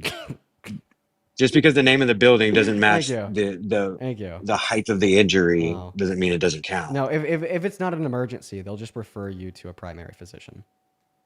No, if I cut my finger and I'm bleeding and I go into the emergency room, they'll fix it, and it'll be paid for by emergency Medicaid. Okay, if you cut your finger and it's bleeding, they'll give you a fucking Band-Aid and they'll turn you around, right? Just like a CVS. Okay, so I got probably you would. then. So that's the same. Right. That's But the no, same coverage no, then. If you're on is- Medicaid, that's the same right, coverage. Because I can go into the emergency room for every single thing I need. And actually, like I don't even know if they'll do that. Actually, no. If it doesn't qualify as emergency services, then you'll get billed. You see how hard I had to reach to try to make it make if sense, you go to kind of the like ER, you, if kind of like what you were doing. if you go to the ER with something that doesn't qualify as an emergency, right? Then it's not covered by Medicaid under EMTALA. Well, I think they figure out that after the fact rather than while you're there. Well, I mean, I think that anybody with a brain would be able to understand that a paper cut's a non-emergency. Oh, so you would turn someone away at the hospital if they were bleeding out of their finger? Well, the thing is they either tell you like this is what it's going to cost you, and then you get to decide if you want to leave, or they'll do it and then they'll bill you. Okay. Well, that conversation kind of got off the rails, buddy. Yeah, got off the rails because you're fucking stupid. Oh, okay. Yeah, you're trying to act as if, right? I'm stupid, but you're the one. Millions You're the of one low-income proposing, Americans. work You're- requirements you're to travel acting, on the road. Good you're- job, you're- buddy. You're acting as if, right? Like 40,000 through 60,000 low-income Americans die per year because of a lack of access to health insurance because they get a fucking paper cut on their finger. No, like the big issue, right, with like why I consider Medicaid to be an essential social service, right? That like doesn't have like any like relevant alternatives for like covering that same level of care. Like free clinics, which by the way, I've never personally seen one, is because like people are dying from things that are like easy to treat that could be prevented, but they're not prevented and are allowed to develop because they don't have healthcare, therefore they can't go to the hospital, right? We're like talking about like early stage melanoma here, right? We're talking about like early stage pancreatic cancer that goes unseen. So you're because saying they can't someone get with their annual cancer physical. that is low income would not qualify for Medicaid? Oh, well, actually, it'd be Medicare in that circumstance because it's a disability. But yeah, no, sure. There's actually particular types of cancer that don't qualify you as unable to work in accordance with the Social Security handbook, Right. right? Which means that So they someone wouldn't with a qualify for disability Medicare. isn't required for the work requirements for Medicaid. Right, but what I just told you is that it doesn't classify as a disability under the Social Security handbook, What doesn't? like many forms of cancer. Oh, it doesn't qualify as a disability, but it is like a terminal illness, right? It's terminal illness. I mean, so like the language for So you're telling me cancer the wouldn't qualify you language for the language Medicaid, for Medicare, anything like that? So in order to qualify for like Medicare under disability is to like meet the classifications of the Social Security handbook, and like specifically inside of the Social Security handbook they determine like what medical ailments can allow you to qualify for like disability or not, predicated on if you can still work, right? Like for instance, I'll give you an example. I have a friend So you're right saying now. people can work with I'll give with you high stage cancer? I'll give you an example right now. I have a friend. His name is Adam, right? And Adam right now is dying from cancer. If you've watched my stream for like a while, right, you're familiar with Adam because I've had to do, right, alongside like my friends Parker and Matt, like multiple fundraisers for Adam because he does not meet the Social Security's definition, the Social Security handbook's definition of disabled, even though he's like literally dying of cancer as we speak, right? So no, quite frankly, the system's fucked. There is many examples of like preventable illnesses right, such as many forms of cancer that could be nipped in the bud and taken care of because of access to preventative care by like allowing low-income Americans, regardless if they're working or not, access to Medicaid to go to an annual physical and get checked up on when they need it, right? That are then allowed to develop and put them in a situation where their life expectancy is significantly reduced. And that's why I think that systems like Medicaid, right, are so necessary. And I mean, just like for everybody watching, just think about how like truly dystopian this conversation is. All right. Like I'm just literally trying to convince this idiot, right, that maybe, right, we shouldn't have defunded Medicaid by $900 billion and we should keep those 10 million low-income Americans having their access to it because it'll keep them alive, it will extend their lifespan, as well as it will keep more people out of the emergency room by preventing the emergency before it even starts, which saves our government money and it reduces wait times inside of the ER. But then no, he's like, no, we really need to cut Medicaid by $900 billion. We really need to give the big middle finger to low-income Americans because I just really need the top 1% to get 3% back per year in taxes because I suck on the boot all day long, right? The Well, I don't fact of think the I said matter any of is, that. insofar in our conversation, you have not been able to effectively demonstrate any relevant distinction between the necessity of a program such as calling the police and the necessity of a program such as accessing healthcare as Medicaid, right? And in all of your attempts to demonstrate any relevant alternative to accessing a hospital through Medicaid for a low-income American that can work that's not able to, you've been unsuccessful. And you've just kind of been throwing, right, examples out there of like free fucking, let's see here, like I don't know, like free urgent Like care. nonprofit health Even though clinics. I've never Come on. seen a nonprofit health clinic exist ever. And like a nonprofit health clinic, if it did exist, sure, they might be able to give you a flu shot, but they're not going to be able to give you an annual physical and like check up on like relevant like dispositions towards preventable illnesses. They'll just be able to maybe get your blood pressure, take your height, and do an EKG at the most. So you do agree that there are nonprofit clinics out there I mean, I wouldn't doubt that nonprofit that urgent care extend free exists. services to low income That individuals. exists somewhere in the country. I've never personally seen one though. But like the services offered are incredibly limited, and I know this because I've gone to urgent care with like so many things that have happened to me, right? And every single time I go to urgent care with something that happens to me, their immediate response is, "You got to go to the hospital because there's nothing we could do." Like I'm telling you, if it extends beyond taking your height, getting your blood pressure, or putting a Band-Aid on a wound, there's nothing they could do. Sure, but I believe that the Medicaid program, the requirements that are in place, do cover a vast majority of the low income Americans that need it Oh my God. and that have no other options. Listen, But if you're oh, if you're an able bodied person with no kids, no listen, they do cover a vast majority of low-income Americans that need it. Because guess what? There's like 60 million low-income Americans that need it. So therefore, when we take it away, right, from 10 million low-income Americans, technically a vast majority are still covered. Okay, right? Even though a vast majority are still covered, I think that 10 million people losing access to Medicaid is a whole hell of a lot. And if now you're trying to convince me that 10 million people isn't a lot, well, guess what? You voted for a goddamn 34 count felon, adjudicated rapist, fascist, because you thought that the 2 million undocumented immigrants that came into this country under Biden were a lot. So don't come talking to me about telling us Here how comes the rapist invaluable, comment.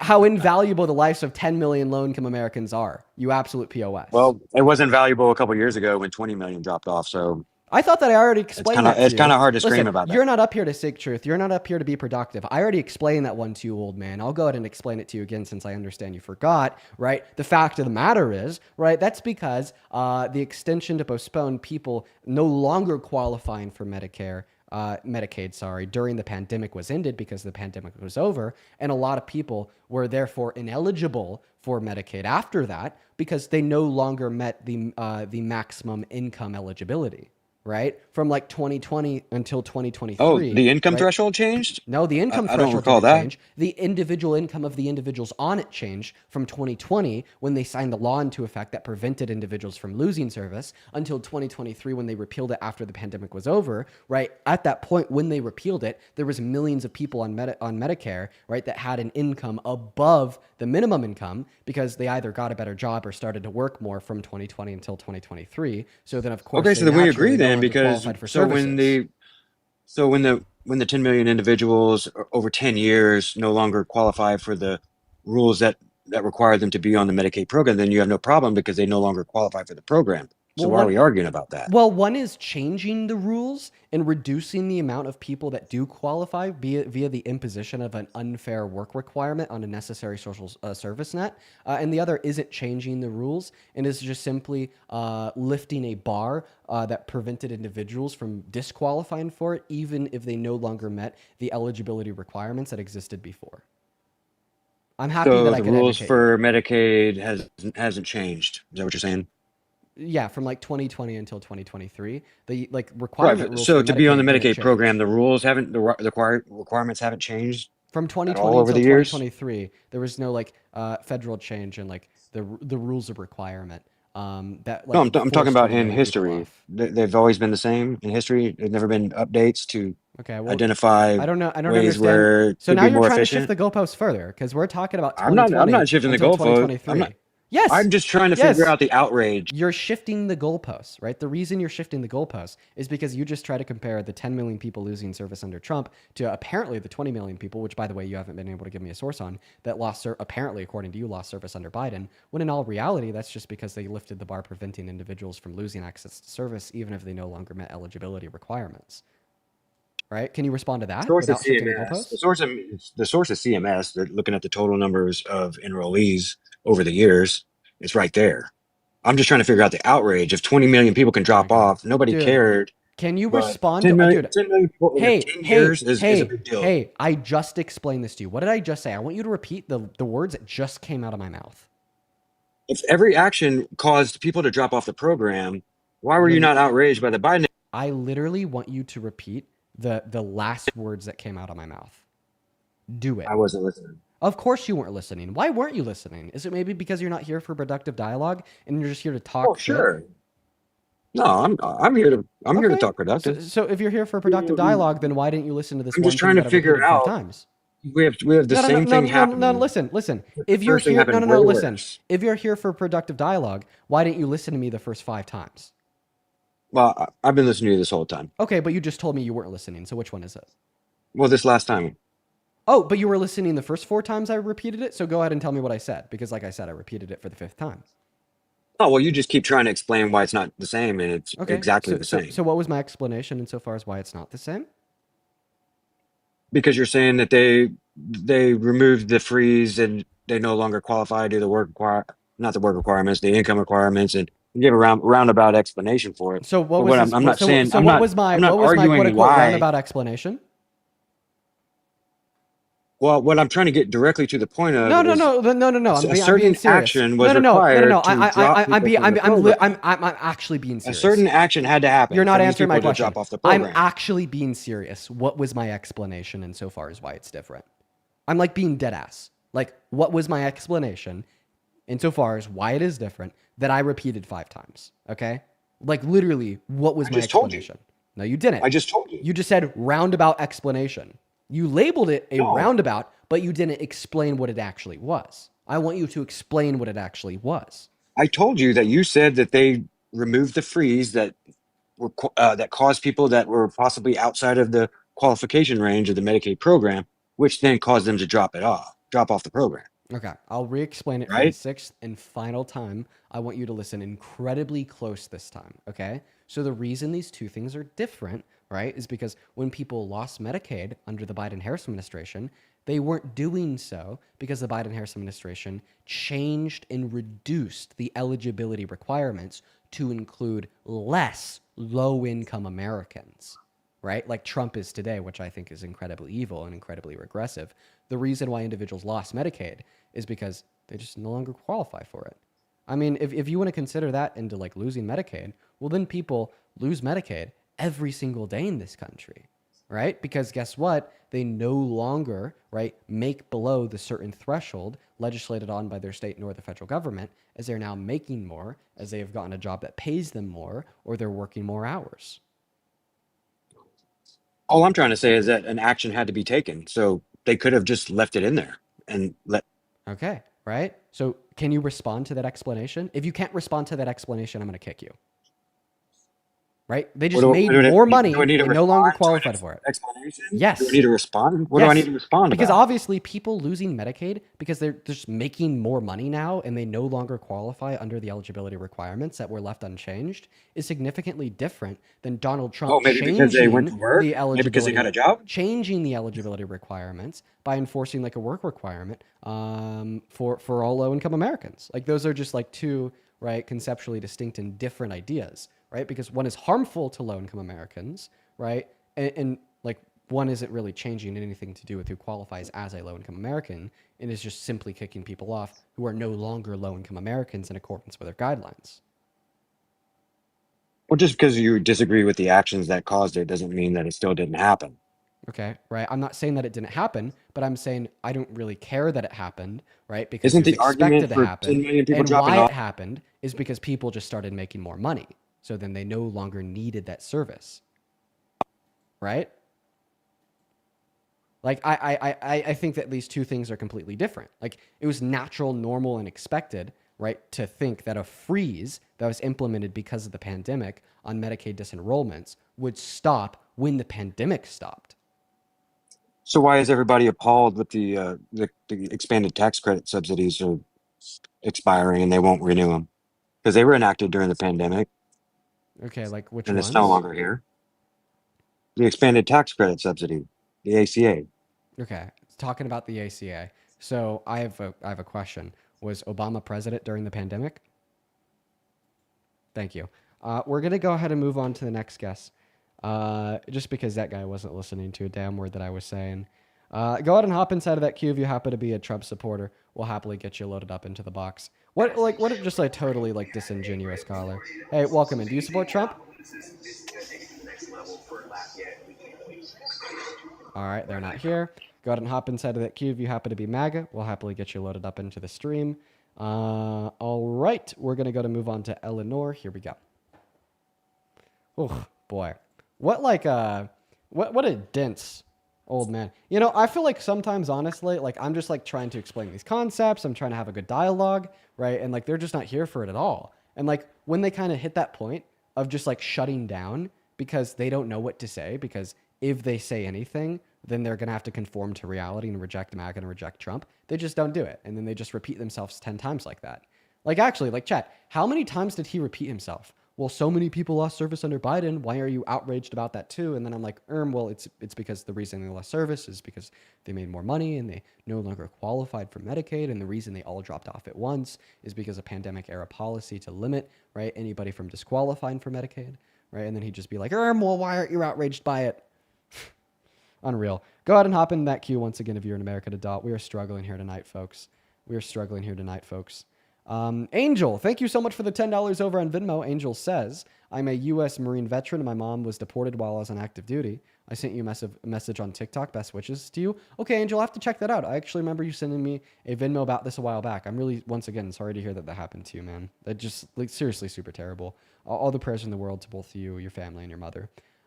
We got that next guest loading up in that box right now. You know, dog walking Trump supporters all night long.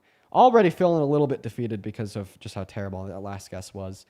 Victoria, thank you for the $10 over on Venmo. Victoria says, thank you. My mom passed from cancer while disabled, and we still had to help pay for her treatments. Our healthcare system is terrible. I couldn't agree more, Victoria, and I'm really sorry to hear that about your mother. We need better healthcare in this country, 110%. Thank you for the $10. As well as Taylor, thank you for the $5 over on Venmo. Brianna with a 5 as well. Callie, thank you for the $10. I really appreciate you so much for the love. Serenity with the $10. Aspen with a 5. Maze with a 10. For real? Appreciate you guys. What's up? Do you support Trump? I do not, but my husband does, and he's the one that wants to debate you. Okay. All right. Hello, Daisy's husband. I'm Donovan. Sorry. What's your name? Donovan. Donovan. Okay. Let me go to think like 3 more people, then I'll hop into my debate with you. Hey, Janet, thank you so much for the $10 over on PayPal. Appreciate you for that love, Janet. Stacy, appreciate you so much for the 20 Australian dollars on PayPal, who says thank you for all that you do. I appreciate that, Stacy. I hope that you're still in here. This literally came in 50 minutes ago. Thank you for the love. As well as Victoria, thank you so much for the $10 on PayPal, saying was just protesting in Oregon for No King's Day while I was leaving. ICE decided they wanted to point a gun at me. Dude, Victoria, dude, oh my God, I'm so sorry that happened to you. Like, what the fuck? No, please file a report. Please file a report. But thank you for the $10. But seriously, Victoria, file a goddamn report. Launch a civil suit. Make some fucking money. As well as Justin, thank you for the $13 over on PayPal. Appreciate you for that love, Justin. And Rami, thank you for the $50 donation over on Venmo. Rami with a $50 his last guess was painful. Oh yeah, that guy was so insufferable. Holy shit. I appreciate you for the $50, Rami. If you're watching right now, I want you to show some love to Rami down below in that chat. That is ROMI. Let's get 500 Rami W's. Thank you so much for your kindness. And then 2 more here. Jonda, thank you so much for the $25 over on Venmo. All the love to you as well, Jonda. I hope that you're doing well. Thank you for the $25 and good to see you. Thank you, Jonda, Rami, and all the other donors. If you're watching and you'd like to support me, you'd like to support what we do here, you can find my Venmo and my PayPal in the link tree in my bio on TikTok, as well as in the pinned message over on that YouTube stream. Go ahead and take it away. Tell us why you support Trump. Go. I don't anymore. But I'm really sorry for making you guys wait. I'm really happy to hear that you're no longer a Trump supporter. I think that is awesome. We are going to move on to the next guest. Unfortunately, we are just looking to talk to people that are still Trump supporters. If you protested today, let me know where down below in that comment section. I'm really interested to hear from the chat. Let me know where you got out. Please share with the class. What's up? Do you support Trump? Hello, Trevor. Are you here? Nope, Trevor's not here. We're going to go ahead and ban Trevor, and we are going to go ahead and move on to that next guest. We got Michael connecting to the stream. Here we go, folks. Yo, Kenna, appreciate you for that Dragon Crown. Okay, it doesn't look like Kenna loaded up. Moving on to the next guest, Griffin. Okay, it looks like we have a lot of people in Boston. A bunch of people in Wyoming. Hell yeah. That's fire. What's up? Do you support Trump? Yeah. Okay, how old are you?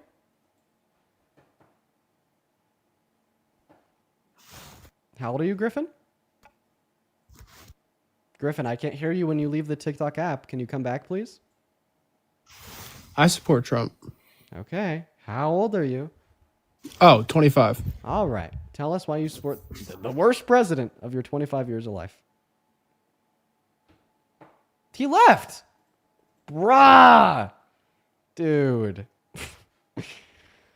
All right. We're going to go to move on to the next guest. Motherfucker. What? What's going on? Can't find a Trump supporter. Yo, Christopher. Dude, good to see you again. Thank you so much for the $100 over on PayPal. Holy fuck, Christopher. Hope you're doing well. Let's get 1,000 Christopher W's.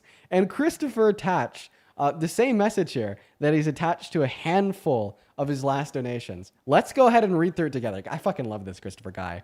Update immigration paths. The paths that exist exploit all. We need more than just updating processing speed or mass amnesty. We need more available paths to be here legally. Update legal paths. You're a hero.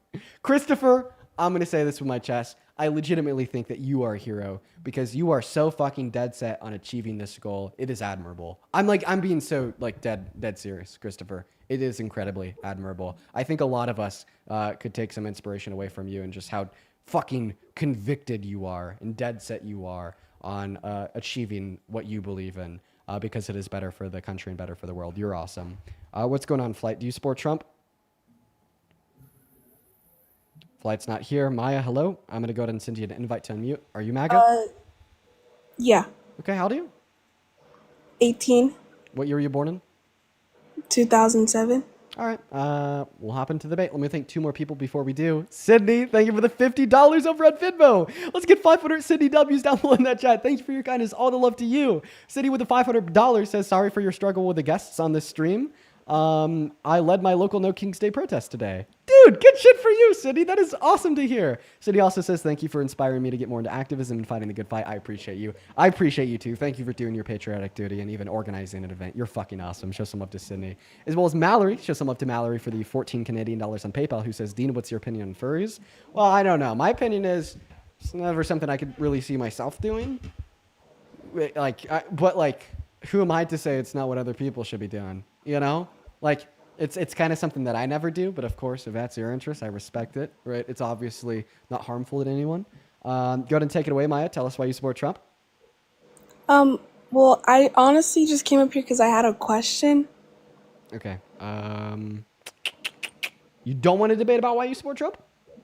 Well, no, but I had a question. Like, it was about that, but I just had a question. Okay, I'm sorry, Maya. I just like for the night, I am gonna be like enforcing the rules like super black and white, like either following the rules and get to therefore stand alive, or breaking the rules and therefore get kicked, right? Just so we can hopefully, right, like keep a flow of debates. And I'm also not gonna lie, I feel like my temper is short this evening, and I don't want to like disadvantage like my own mental health by like having to like deal with like trolls and whatnot that'll inevitably like be on the live to a higher disposition due to the fact that like the rules are kind of like gray. You know what I mean? What's up, Gregory? Do you support Trump? I do. Okay. How old are you, Gregory? I'm 18. Okay. All right. And you're a columnist, so you do journalism? Yes, I actually write. Very interesting. Have you ever written about Donald Trump's declaration of war on American cities or his 4 violations of the Constitution in the last 8 months, including but not limited to the First Amendment, the Second Amendment, the 14th Amendment, and the 22nd Amendment?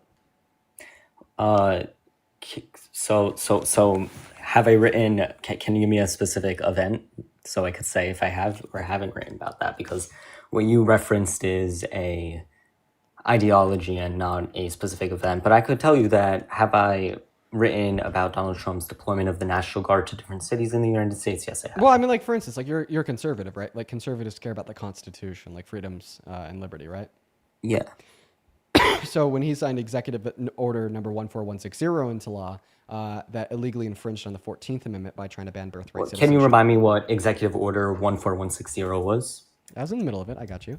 It was the one that attempted to illegally ban birthright citizenship for the children born to undocumented immigrants on American soil, even though they have that right per the 14th Amendment. Like that was like Okay, blatantly so- an infringement on the Constitution. Yeah, that's not Blatantly true. So it's Okay. okay. So it's an interesting point that you bring up there.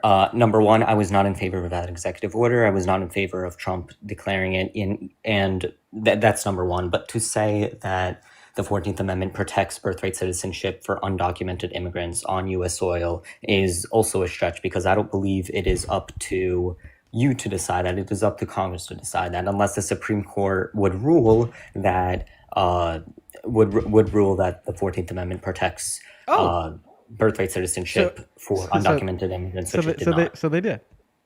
No, the Supreme Court did not rule that birthright citizenship is protected for undocumented immigrants in the United States. They actually So did. They actually did. So this was Can you U.S. refer to me to the case? Yeah, this was U.S. versus Wong Kim Ark in 1898, I believe.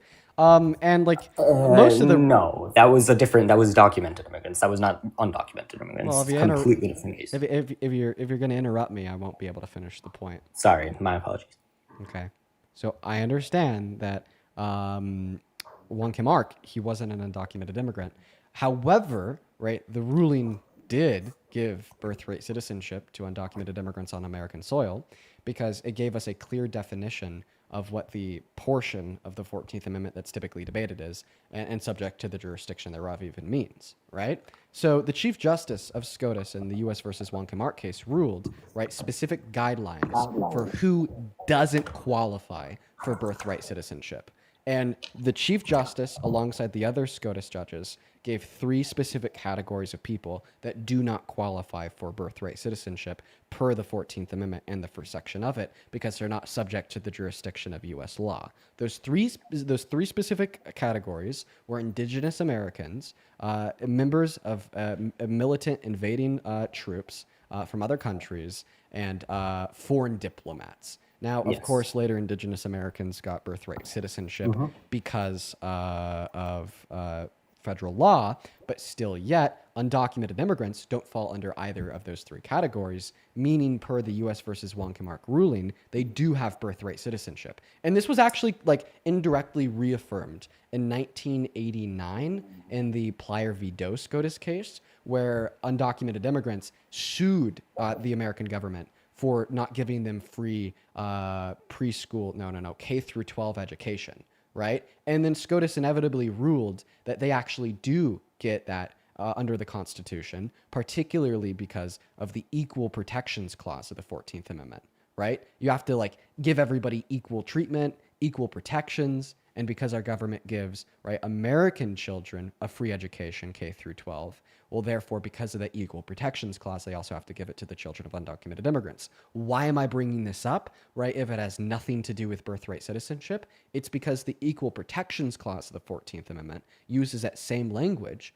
You're subject to equal protections. You have that right given that you're subject to the jurisdiction of the United States. Okay? Right? So in ruling that they can access the right of equal protections under the 14th Amendment, they are ruling that undocumented immigrants are subject to the jurisdiction thereof, which of course would also affirm that they are subject to the first section of the 14th Amendment, that being birthright citizenship. So considering the U.S. versus Wong Kim Ark case of the 19th century and the Plyer v. Doe case of the 20th century, it becomes incredibly clear that yes, there is case law over 100 years old to justify that undocumented immigrants are subject to birthright citizenship.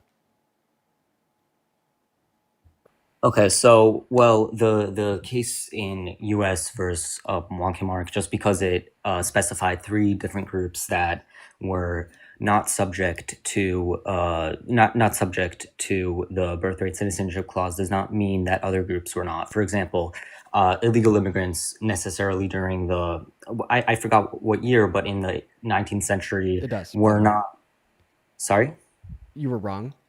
Right, those were the three explicit groups set out by SCOTUS. They basically No, said, no. if you're But they not did- in either of these three explicit groups, No, they you didn't. have That's not- birthright citizenship.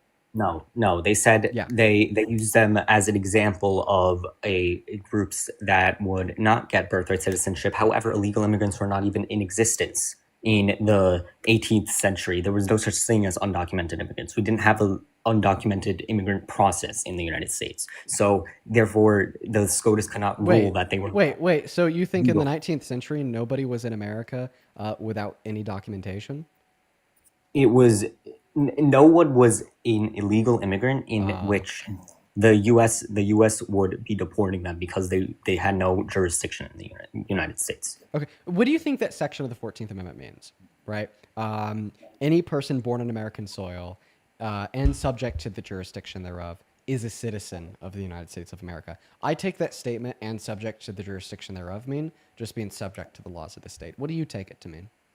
I don't think I'm the person to interpret that. I think Congress is the person to interpret that. No, Congress doesn't interpret the Constitution. That's SCOTUS and courts, right? And by the way, if you just want to like wait on the ruling of courts, right? Like not only do we have like Plyer v. Doe that explicitly ruled undocumented immigrants are subject to the jurisdiction thereof, but we've also had many federal courts explicitly rule that Donald Trump's executive order was unconstitutional and in violation of the 14th Amendment. You're cooked.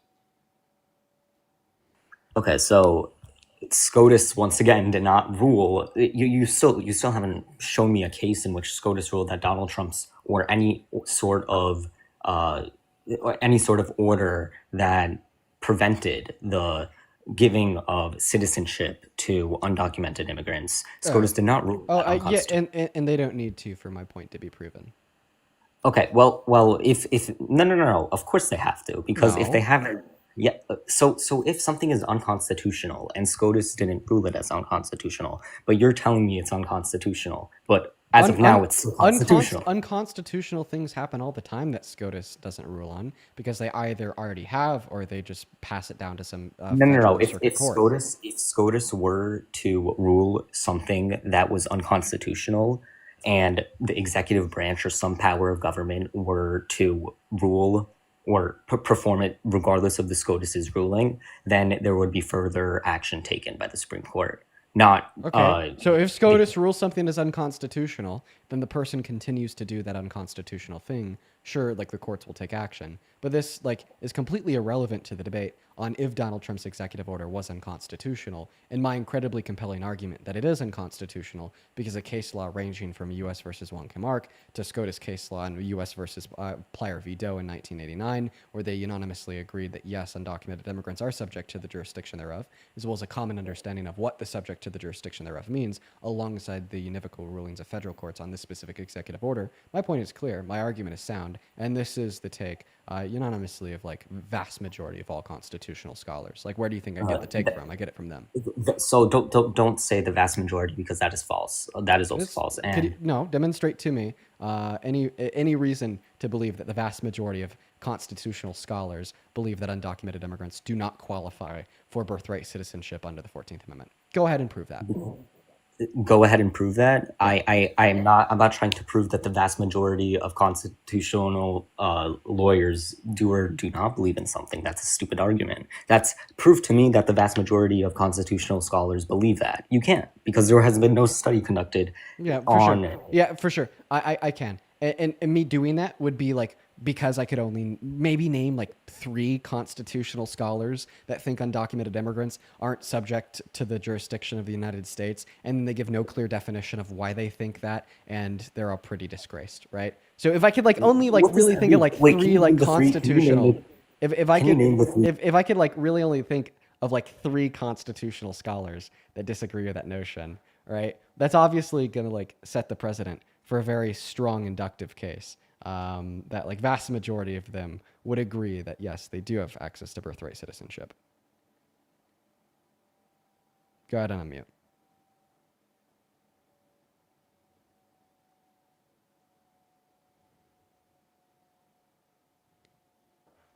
But anyways, like, do you just want to address my argument head on? Right. So my argument that his executive order was unconstitutional has to do with SCOTUS case law, ranging from U.S. versus Wonka to Plyer v. Doe. It has to do with circuit and federal case law, ranging from like the federal courts that disputed Donald Trump's executive order when he made it on the issue, and just like the fact that you wouldn't be able to purport to me a Can you single name me constitutional 3? argument. One moment. No, And no. the fact First, that one name me moment, 3 one moment, constitutional and scholars one that agree moment. with you. 3 constitutional scholars that agree with me? Yeah, I'm just curious. Sure. Go. Let me go ahead and hop on Google and look them up. Thank you so much. Constitutional. Oh wait. Lawyers or whatever. Undocumented immigrants. I'm not even gonna look up lawyers that agree with this. I'm just gonna look up do undocumented. You see your point that you can't say that the vast majority of constitutional scholars agree with something or your argument just because you think so, or just because you don't know the other side. It doesn't it doesn't mean anything. I'm not like Okay. saying Well, the argument. So I was in the middle of trying to find the name of 3 people that agree with me. I wish that you would have allowed me to finish that opportunity, but seemingly you no Carl, longer please want me to do that. And it's not that I don't know the other Go side; ahead. it's that there's not another side. There's not a constitutional argument, right? Like, give me a constitutional There argument is. right now to demonstrate why exactly undocumented immigrants wouldn't qualify for birthright. Like the children, not even undocumented immigrants, the children of undocumented immigrants born on American soil would not qualify under the first section of the 14th Amendment, given that we know they qualify under the third, that third being equal protections. Okay, so whoa. Okay, so there's multiple parts. So number one, the case you brought up was what, Plyer v. Doe, right? Yep.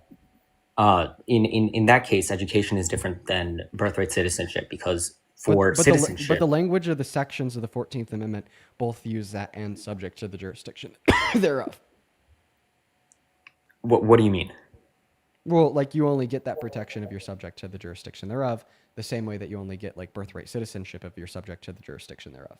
No, well, Right. there's So different parts. obviously, in that Plyer v. Doe Equal protection ruling, clause they and ruled birthright that like citizenship clause undocumented are two immigrants are different parts subject of to the the. jurisdiction thereof. Like okay, like maybe I'm like a step ahead. Okay, like I think that maybe like I need to inform you on the basis of like the argument that the children born to Wait, can undocumented we immigrants. acknowledge that the equal No, protection clause can you and the stop? birthright citizenship clause are Oh my two God. different parts of the Constitution and Oh two my different God. parts of the 14th Amendment? So they're 2 different sections of the 14th Amendment. However, Yes. the parallel that I'm making is that in order to qualify for equal protections under the 3rd Amendment of the 14th, the 3rd section of the 14th, you have to be subject to the jurisdiction thereof.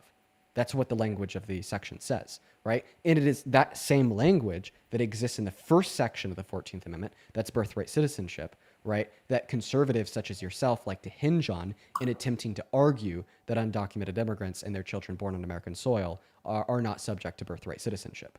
Like, for instance, like when you're trying to make an argument that undocumented immigrants, the children of undocumented immigrants born on American soil are not citizens, how do you start that argument? You start that argument by reading the first section of the 14th Amendment, reading all people born on this country and subject to the jurisdiction thereof are citizens, and then you dispute that they're subject to the jurisdiction thereof, right? But like obviously, right, in the Plyer v. Doe case, they ruled that they are subject to the jurisdiction thereof, right, because they had to be subject to the jurisdiction thereof in order to qualify for equal rights.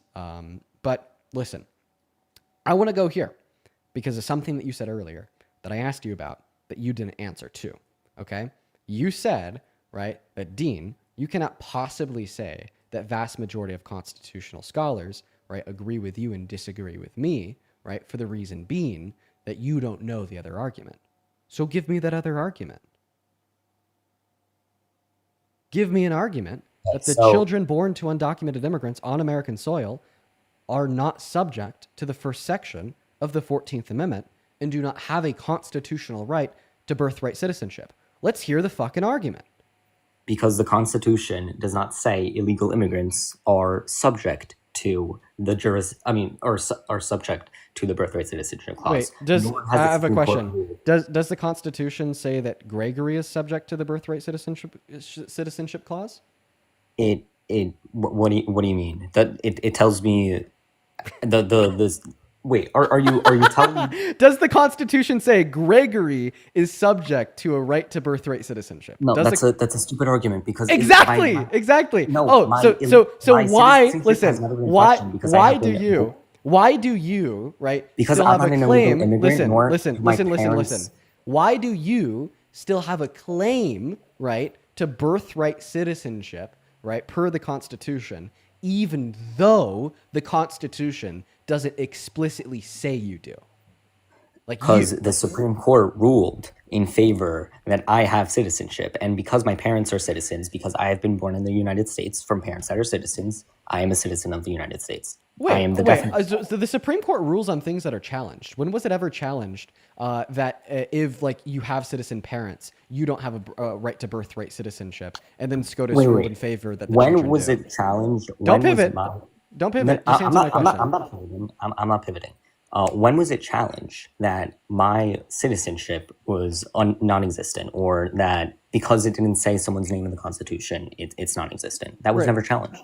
Exactly. That's what I'm trying to prove here. Because I just said, Gregory, how do you know that you have a right to birthright citizenship? And then you said it's because SCOTUS ruled it. But SCOTUS will only rule on an issue that's challenged. And then the question to you is, well, when was it challenged that individuals born to two citizen parents had a right to birthright citizenship? And then SCOTUS ruled that they do. Obviously, they've never done that because that issue wasn't challenged outside of Dred Scott, right? Which is, of course, right, going to be the alternative ruling where they ruled that Black Americans do not have birthright citizenship, right? So therefore, when you told me that you know you have a right to birthright citizenship because SCOTUS ruled it as such, you were just making shit up. No, it's because it has never been questioned. I mean, I don't understand your point. Oh, so you're saying that there's never been like any like valid question to if the 14th Amendment guarantees you birthright citizenship? So then what is the valid question on if the children of undocumented immigrants born on American soil have a right to birthright citizenship? So you're asking me to define the difference between me as a person who is born from U.S. citizens than an undocumented immigrant who has come into this country illegally, who does not, who's not supposed to be in this country legally, and being born from illegal parents. You're asking me to define the difference? Yeah, I'm asking you to give an argument that constitutionally speaking, Yeah, that children the born difference to is undocumented that immigrants, listen to what I'm saying, Gregory, calm down. I'm asking you to give an argument that the children born to undocumented immigrants on American soil are not subject to protections under the 14th for birthright citizenship. You can't do it because there's no valid challenge to it. Okay? Yes. Right? Like let's literally read it off together. 14th Amendment. Let's read it off together, Gregory. All persons born or naturalized in the United States and subject to the jurisdiction thereof are citizens of the United States. Hey, I have a question. Are the children, right, of undocumented immigrants people? Are you telling me that now all people are subject to the 14th Amendment? Because that would be false. Okay, right. I don't know why you're not answering my question. I'll ask it again. No, why aren't you answering my question? I mean, because you're asking me a question. It's not your Hey, Gregory. decision to say Hey, Gregory, whether calm down. Trump's order is Hey, constitutional or not. Gregory, calm down. Okay. The reason I'm not answering your question I'm calm. is because you're asking it in response to a question that I asked of you. So we're just going to restart. What's the question that you asked me? Sorry. Of course, Gregory. I will happily inform you. Once again, the Constitution says all persons born or naturalized in the United States and subject to the jurisdiction thereof are citizens of the United States. All right, sweet. Are the children of undocumented immigrants born on American soil people? But that would be assuming that all people are subject to the jurisdiction thereof are U.S. citizens, and we Not just at discussed all. how that's not true. Not at all. Yes, because I don't. you're Listen, just answer my question. Are the children, right, born to undocumented immigrants on American soil people? Yes or no? Are diplomats on American soil? Are children from diplomats born on American soil? Are they on American soil? Fuck. Yes or no? I'll answer your question just if it means you'll answer mine. Yes, they're on American soil. Now you answer my question. Are the children, dude? Oh my god. Oh my god. I'm losing my shit. Are the children born to undocumented immigrants on American soil people? If they live in the United States or if they reside in the United States, and yes, obviously. Wait, but do you think that Dean, people before we- outside of wait. are people outside of America not people? No. What? Wait. Just No. before we So go so into your that, so your pre-qualifier there, if they're born in America or in America, then they're people. No, not at all. They just are people. There's no ums, ands, or buts to it. They're just people. just let me- No, I'm actually not going to let you do anything No, I because just I'm wanna trying thank to, you. Gregory, I'm trying to run you through a dialogue tree, and you're not letting me, and it's really frustrating me. Okay, all right. So now that we finally agreed that the children born to undocumented immigrants on American soil are people, let's go ahead and move on to that second criteria. Okay, now that we've agreed they're people, are the children born to undocumented immigrants on American soil born on American soil? I will answer that. Just give me 1 second. I just want to say thank you because I've been watching you for quite some time, and I know we have disagreements, but I respect you a lot. And I just want to say thank you for everything you have done because we have way too many people that are young who aren't really involved in politics, and it's good that you are, and it's good that you're debating because I've learned a lot from you. So I just want to say thank you from that. And I'm a big fan, even though I disagree with you. So Well, thank you. Um, Thank you for your kindness, Gregory. Now, yeah, just back to your question about if illegal immigrants born on American soil are born on American soil or on American soil. Yes, they are. okay. So now we've agreed that they're people. We've agreed that they're born on I've American never soil. disagreed that there are people when I meant So to. seemingly like now, right, we only have like one more thing we got to check off here. Are they subject to the jurisdiction thereof? Yeah, that's up to the Supreme Court to decide. Okay, what do you think subject to the jurisdiction thereof means? What do we learn from the U.S. versus Awonkemar case? Well, there's a lot that goes into that because the Supreme goes Court into has ruled. Well, we have to figure out if illegal immigrants are subject to the jurisdiction thereof. I'm just simply, we need to figure out what it means to be subject to the jurisdiction thereof first. So what does that Well, mean? what's your definition? What do you mean by it? Okay, well, I'll tell you what I think it means, and then you'll tell me what you think it means. I think it means being subject to U.S. law. I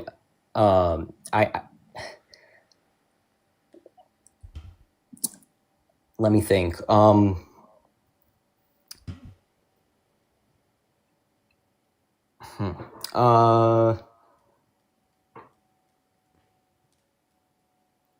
I agree with you.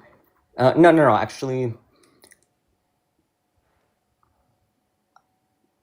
I disagree. I think subject to the jurisdiction thereof. Exhaustively subject to the U.S. law. What do you think it means? What do you mean by exhaustively? Like all laws are applicable. All applicable laws are applicable. But no, I interrupted you there. You're about to say what you think it means. So what do you think it means? Yeah, I think it means that the United States has a responsibility to To do what? how do I word it? Let me think.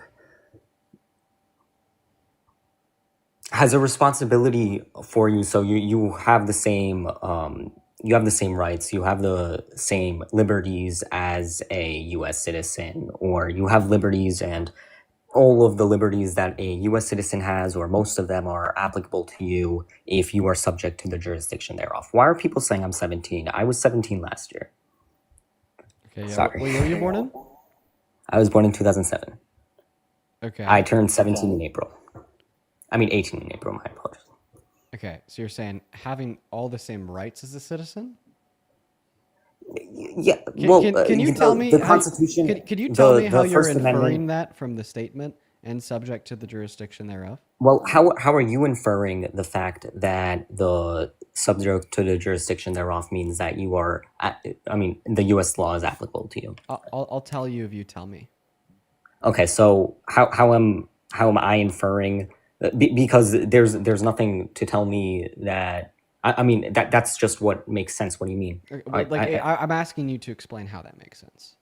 Because the ruling was about a citizen a clause in the We're not talking about a ruling. We're talking about your interpretation of 5 words in the 14th Amendment of the American Constitution and what you think it means. I asked you what you think it means, and then you said possessing all the same liberties as American citizens. And now I'm just simply asking you to explain why you think it means that. Yeah, because what the 14th Amendment does, the Equal Protection Clause, which states that the Equal Protections Clause. What does the Equal Protections Clause have to do with what the subject to the jurisdiction thereof means? Because it discusses the ability or the prevention of a state. The Equal Protection Clause states that a state shall not deprive anyone of life, liberty, and property, which is what is protected. Oh, so it's like if you have like those equal protections, right, then you're subject to the jurisdiction thereof. That's what you're saying. No, I'm saying that. Then what's the relevance of the Equal Protections Clause? Wait. No. You can still why did you just bring up the Equal Protections Clause? What was the relevance of that? Because it's proving my point, in which in the Equals Protection Clause, what it does is it protects the life, liberty, or property. And if you do, if the life, liberty, and property of if the life, liberty, and property are protected, then you are subject to the jurisdiction thereof. So I guess, I mean, maybe, yes, I do believe illegal immigrants are protected under the Equal Protections Clause. So what's the argument there? Was that clear to anyone? Illegal immigrants are protected by the Equal Protection Clause. So yes. What does it have to do with my what I'm saying request is of you life, to liberty, or explain property. like your Life, inference liberty, or of what property. subject to the jurisdiction thereof means? I just explained to you, if you are under the law, if American law protects your right to life, liberty, or property, if that right is protected, if the United States has a responsibility to uphold and protect that law for you. Okay. Well, it seems like SCOTUS agreed that they have an obligation to uphold and protect the rights of undocumented immigrants, Plyer v. Doe. Does that mean that undocumented immigrants are subject to the jurisdiction thereof? No, but it doesn't. How so? You don't. You can still be subject to the jurisdiction thereof without being a citizen. For example, let me just give you an example. Like If a undocumented foreign- immigrants, because like the state has an obligation to uphold their equal treatment per Plyer v. Doe. Wait. Sorry, can you repeat what you said? Like undocumented immigrants would be an example of somebody that's subject to the jurisdiction thereof that's not a citizen. The reason being that the state has an obligation to uphold their equal treatment per the ruling of Plyer v. Doe. Yeah, but Plyer v. Doe doesn't uphold the Equal Protections Clause in its entirety to illegal immigrants. Illegal immigrants are not given the same.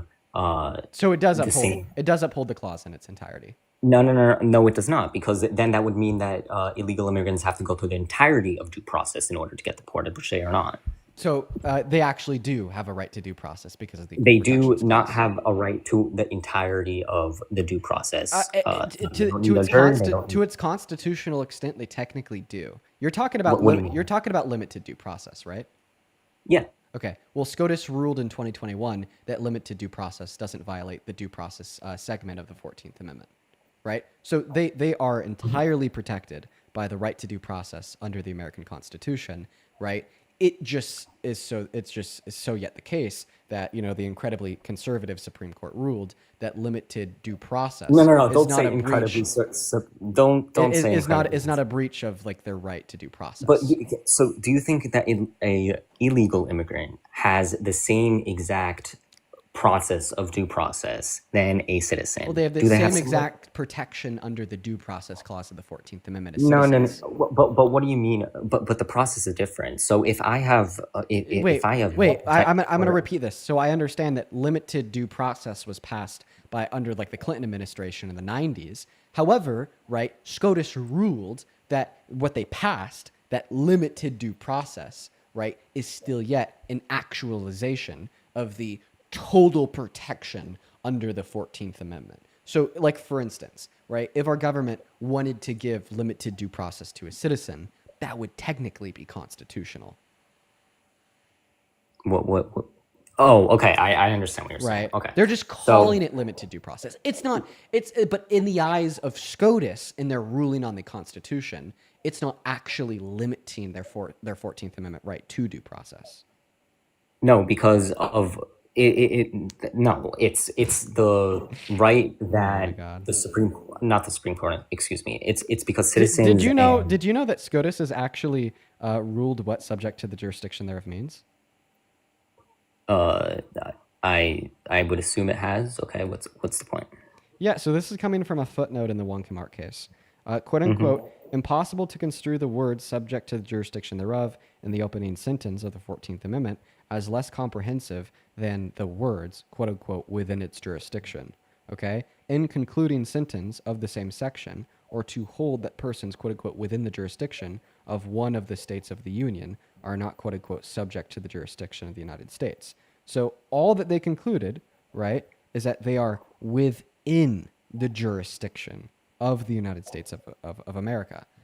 So can you agree that when an undocumented immigrant is in America, they are within the jurisdiction? That's not what of the that's not what you just said though, because that would mean that's the assumption that a foreign diplomat, which the Wong Kim Ark case specifically says is not the same. A foreign diplomat would still be subject to the jurisdiction thereof. So being subject to the jurisdiction. No, wait, just listen. no, they're not, Being- because of what being Justice subject- Gray. You're wrong because of what Justice Gray said. Okay, all right, you're wrong, right? Because Gray said, right, that the jurisdiction, right, is the protection and consequently subject to the laws, right? And like foreign diplomats don't have that, right? Because they have what's called diplomatic immunity. I understand, but that's not. Hey, that's Matt, not- how do I explain the Constitution to somebody that just denies it? Okay, I think we're getting kind of hung up here. So you can read Wong in a way that says that when applied to Wong Kim Ark, that it applies to other people. But I think what you're missing is that in the footnote, because in Plyer, they did not directly address the meaning of the jurisdiction, but they clarified in a footnote that they're taking the meaning directly from Wong, which is what, and that's what Dean gave you, because Justice Gray in Wong gave the definition and the meaning of what subject to the jurisdiction thereof actually means. So that's why when Dean read the footnote, he says, Justice Gray is point blank saying that if you apply a stringent definition of what this means, you're excluding not only those born outside, but you're going to exclude those of the those who are white also, because many who are Irish, Italian, and else would not be citizens if you applied the rule thereof. That's why he says, Right. and he gives a clear definition of what it means, which is what Dean gave you. Right. And then in the Plyer veto case, as Matt just pointed out, the justices were like, well, in order for us to determine if undocumented immigrants have a right to equal protection, right, under the Equal Protections Clause, they had to understand what subject to the jurisdiction thereof means, as that phrase is also implemented within the Equal Protections Clause. And then SCOTUS was like, well, we actually already have precedent set forth for what subject to the jurisdiction thereof means. They pointed it back to U.S. versus Wong Kim Ark, and then they ruled that, well, the interpretation of what subject to the jurisdiction thereof even means from the U.S. versus Wong Kim Ark case does apply to undocumented immigrants in America, and that's where they got their ruling from, that they have equal protections. So do you see here how there actually is SCOTUS case law to definitively prove, right, that in accordance with the current interpretation of the 14th Amendment and what the subject to the jurisdiction thereof means, it very specifically applies to undocumented immigrants. And that was an intentional ruling that SCOTUS made in in Plyer v. Doe. So what you're saying is that under what you're saying, the Equal Protection Clause would mean that everyone who is under the Equal Protection Clause and is automatically under the Citizenship Clause. So if you're under the Equal Protection Clause, you're under the Citizenship Clause, right? What I'm saying is that you do meet the third and final criteria to be guaranteed birthright citizenship. What do you mean? That you're subject to the jurisdiction thereof, meaning that SCOTUS has ruled you meet that third criteria to get access Yeah, to but you birthright don't need to be. citizenship. Like there's three criteria to get access to birthright citizenship. You got to be a person, you got to be born in America, and you have to be subject to the jurisdiction thereof. Plier veto proves that undocumented immigrants are subject to the jurisdiction thereof, and you already agreed with me earlier that they're people born in America, which means they meet all three criteria in order to gain access to a right to birthright citizenship. That's what I'm saying. Do you understand? Yeah, I understand. Do you But disagree? yes, I disagree. What particular part do you disagree with? That Do you if disagree you with were that Plier born in veto? America, So you do you, are do you disagree that Plier veto ruled undocumented immigrants are subject to the jurisdiction thereof? Do you disagree with that? Yes or no? Yes, because the Equal Protection Clause and the Birthright Citizenship Clause are completely different, and if you are subject to Okay. What's one similarity between the Equal Protections Clause and the Birthright Citizenship Clause? Is that in both clauses, in order to be protected by them, you have to be you have to be warrant to this and subject to the jurisdiction thereof. Can you agree? Wait, sorry. Can you agree that in order to be protected by the Equal Protections Clause, you have to be subject to the jurisdiction thereof? No. You don't agree to no. that? No, I do not. Matt, is that not what Plier veto ruled in their footnotes, right? Is that they are Wait, hold subject on. to the jurisdiction He's thereof? saying No, that the if you are protection within a clause does not jurisdiction, apply it's to different than being those. subject to the jurisdiction. They're two different things. Sorry, please say that over again. If you are within a jurisdiction, it's different than being subject to the jurisdiction. What the Equal Protection Clause does is it protects you if you are within a jurisdiction. Therefore, it is much broader than the Birthright Citizenship Clause, which protects you if you are subject to the jurisdiction thereof. Yes. Okay. So, how are you applying that back to the very first clause? That's what we're talking about. Whether or not the person who is subject to the jurisdiction actually gets birthright citizenship. How does that relate to the equal protection? No, yeah, in what the I'm foot- saying in the is that if you footnotes were, of the in the footnotes of the Plier veto case, they pointed back to U.S. versus Wonkamark's ruling on what it means to be subject to the jurisdiction thereof in making their ruling to understand what that statement means.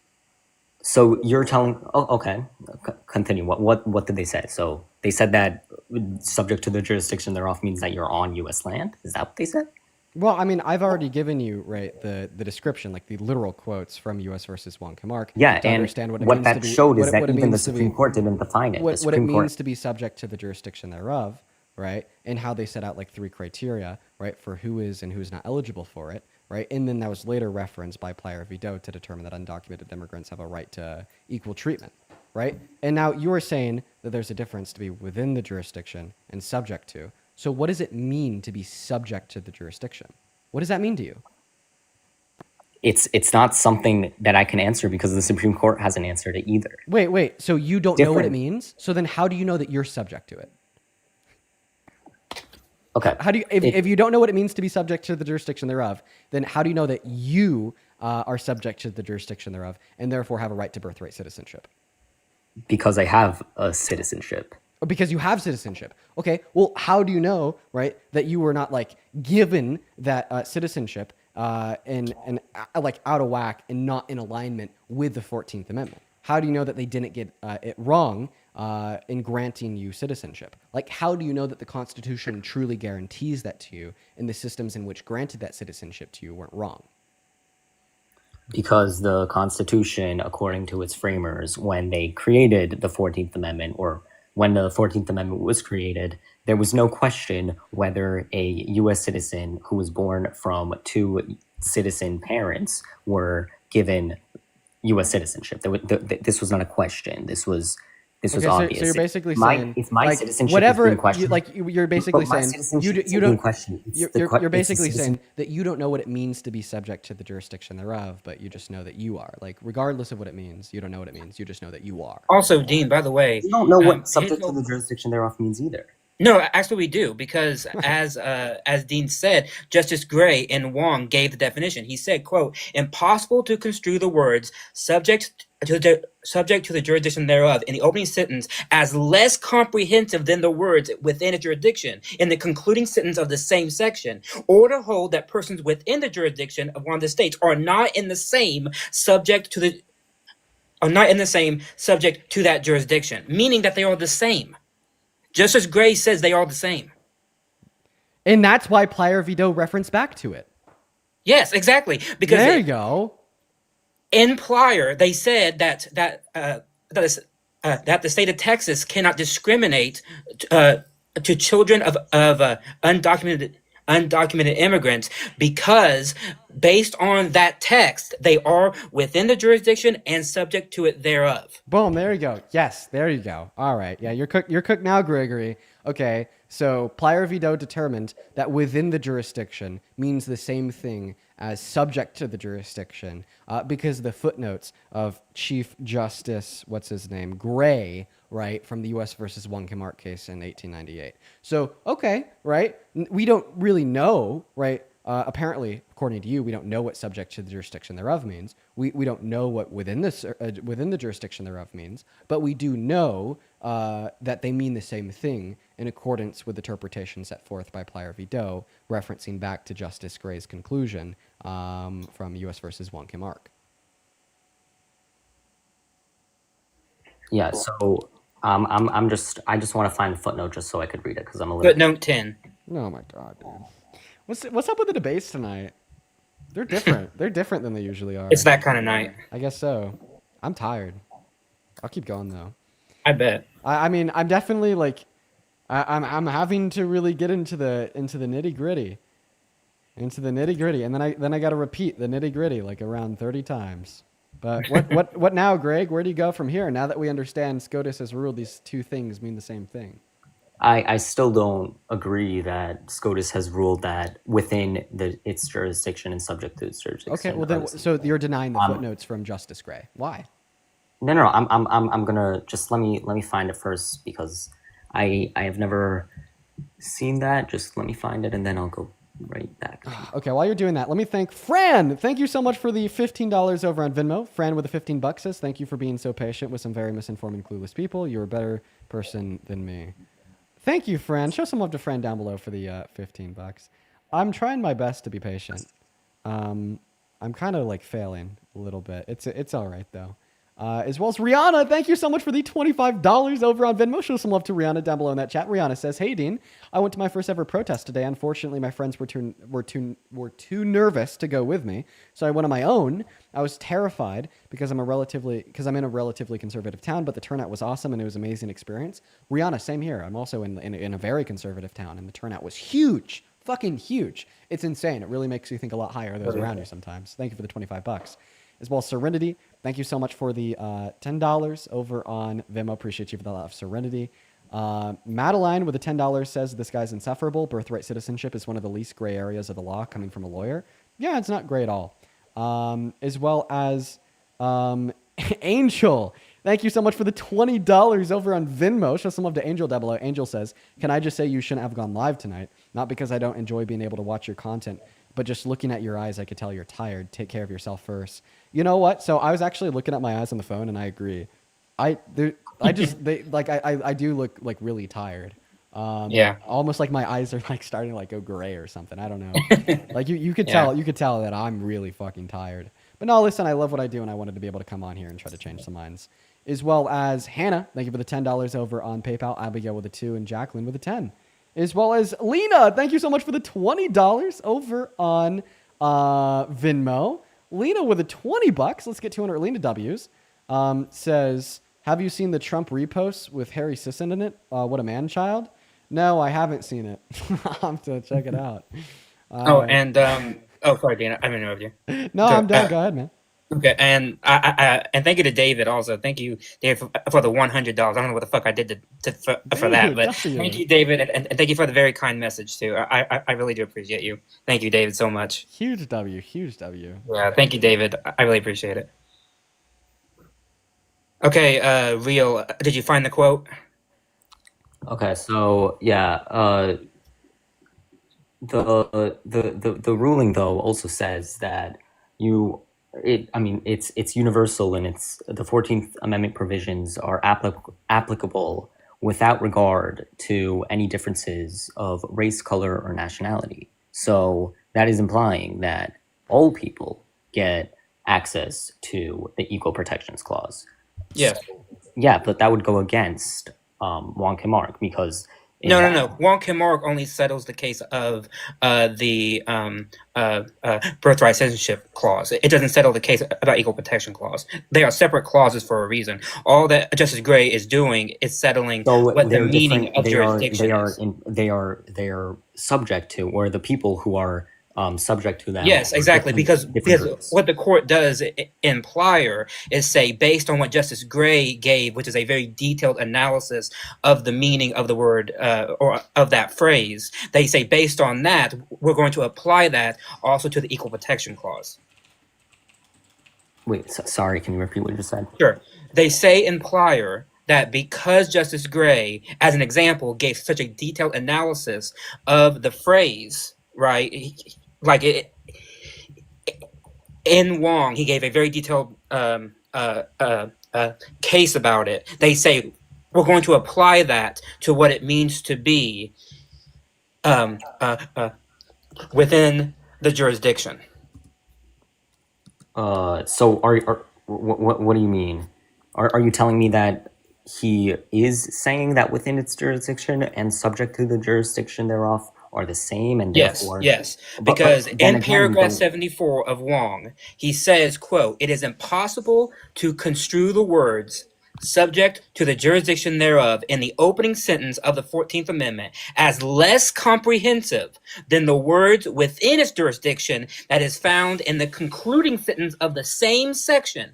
Therefore, to hold that persons within the jurisdiction of one of the states of the Union are not also subject to the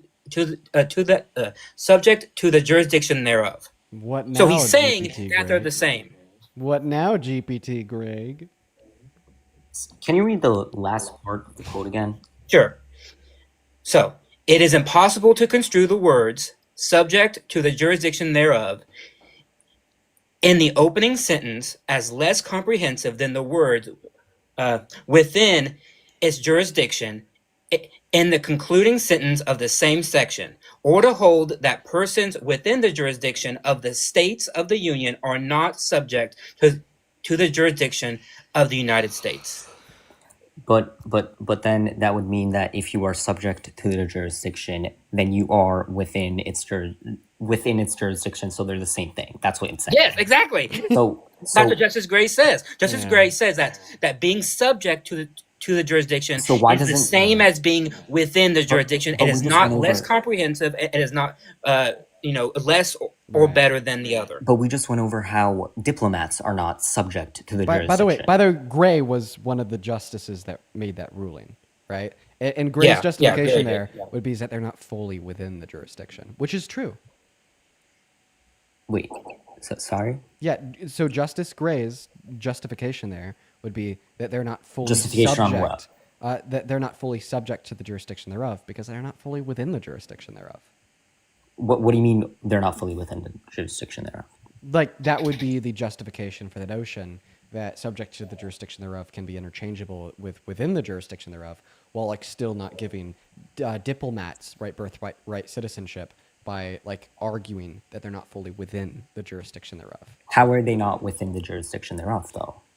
Go ask Justice Gray. Go ask the SCOTUS. No, Wait, hold but on. if they're not If you're interchangeable, talking about diplomats, if they're not right? If you're interchangeable, talking about diplomats. no, Diplo- but they can't mean the same thing. No, they are. They Justice are. Gray says Yeah, we that- just gave But- you interpretation but from equal- SCOTUS but to show that there's no diplomats are difference. protected under the equal. No, that's a limitation of Congress because in the 14th Amendment and in the actual discussions, they limit that by saying that diplomats, by the very job, right, are subject to a king or to like some other country. By being a diplomat, you are by definition subject to somebody else. Yeah, but you're still within its jurisdiction because the Equal Protections Clause protects, let's say, children of diplomats. Yes, here in the United States, but we make an exemption for that because we say that because Congress explicitly said that No, that Do what? They're different then. No, If one it's like the same with exemption. with exemption, is that what you're saying? So it's the same with Congress exemption? Is gave that, yes, Congress That's gave not what we're saying. That's what SCOTUS said. Go ahead. exemptions to it. Yeah. Yeah. no. Oh, so That, I don't SCOTUS. know why you think that like you're debating us. You're just literally debating the Supreme Court. No, I'm not. Yes, You're you telling are. me that something means something. Just in one case, it doesn't mean the same thing, and in No, another case, it does. It That's what you're always telling me. we're saying that it always means this, right? Right? And even though it always means this, they make exemptions for this, and they make those exemptions explicit But what is to tell that illegal immigrants can't be a part of those exemptions? because are they foreign diplomats? No.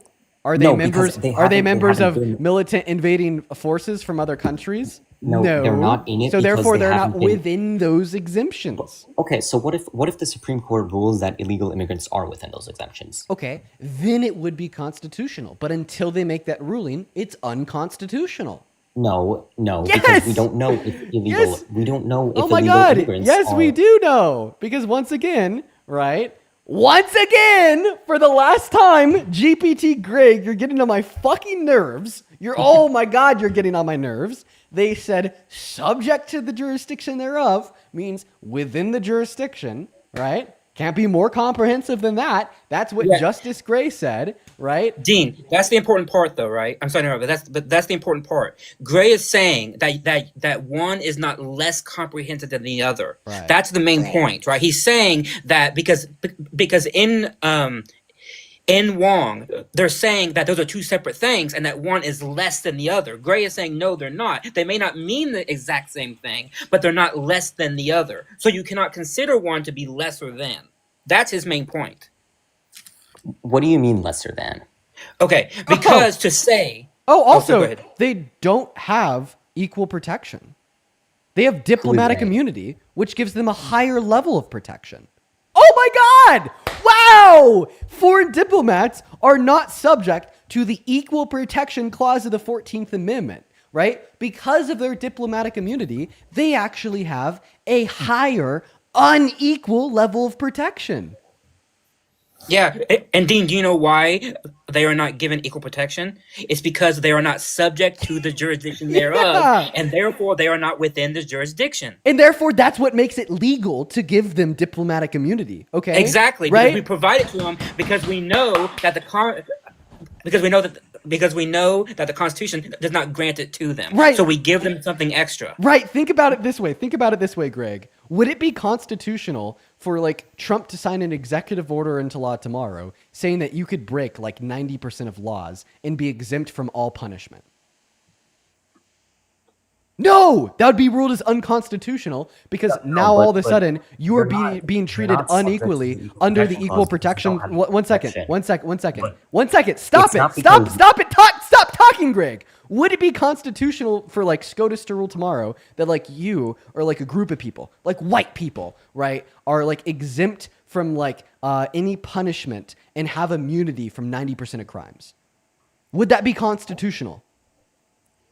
That white people have immunity to 90% of crimes? Right. Would that be constitutional? If President Trump signed an order that white people had exemptions Would to that 90% of yes? crimes, Would that be constitutional? I can't imagine it being constitutional. No, it would be unconstitutional because it would breach like a lot. But one of the parts of the Constitution that it would breach would be the Equal Protections Clause, right? Because now all of a sudden you are unequally treating white people differently than non-white people, correct? Yes, based off race. So then why is it constitutional to unequally treat foreign diplomats from non-foreign diplomats? It's because the Equal Protections Clause doesn't apply to them. Because But they're not- not subject to the jurisdiction thereof, and because of Justice Gray's ruling in U.S. versus Wong Kim Ark that it's not more or less comprehensive than within the jurisdiction thereof, therefore they're not within the jurisdiction thereof either, meaning they don't have equal protections. And because of that, Congress gave them diplomatic immunity. Get pushed! What? Okay, so no, because that would mean that the federal okay, so let's say that foreign diplomats previously had protection under the law, right? The 14th Amendment, they had equal protection. Now Donald Trump, let's say, signs it. So as you said, now they have even more. Sorry, I just had to cut you off. Amy in the YouTube chat says this is the most boring conversation I've ever heard from Dean. Yeah, yeah. Law can be boring, you know. Yeah, if unless you like really care about the nitty gritty of law and constitutional scholarship, this is gonna be boring as fuck. I'm hopefully gonna be done with this soon. Do you just have any like refutation of me absolutely pushing you there? By the way, great team we're making here, Matt. This motherfucker is getting absolutely destroyed. Thanks, Dean. Yeah. Go ahead, Greg. Sorry, I'm just trying to make myself a little bit less dead inside. Sorry? Well, I feel dead inside. This conversation's very killing. Oh. Okay, so where was I? Okay, the reason why foreign diplomats are not subject or not subject to the Equals Protection Clause doesn't necessarily mean it, or is not because of the fact that they are within its jurisdiction or not within its jurisdiction. So just because they're not, then why are they not subject to equal protections? But I don't know. I actually don't know. I would have to research that. However, it doesn't mean that it's because they are not within its jurisdiction. Because to be within its jurisdiction, no matter who you are subject to the Equal Protection Clause protects you. Right. So, but they're not within the no, because they are the jurisdiction. Title 18, I believe, is a specific provision that subjects foreign diplomats to a different code. Different code? What do you mean? Are you saying the Constitution doesn't a different law? That's what are you? higher. Wait, what are you saying? I'm confused. No, the justification for foreign diplomats not being subject to the 14th Amendment, or specifically the Equal Protections Clause, is not because they are not within its jurisdiction. That's not why. And then what's the reason? Well, what's to tell you that that is the reason?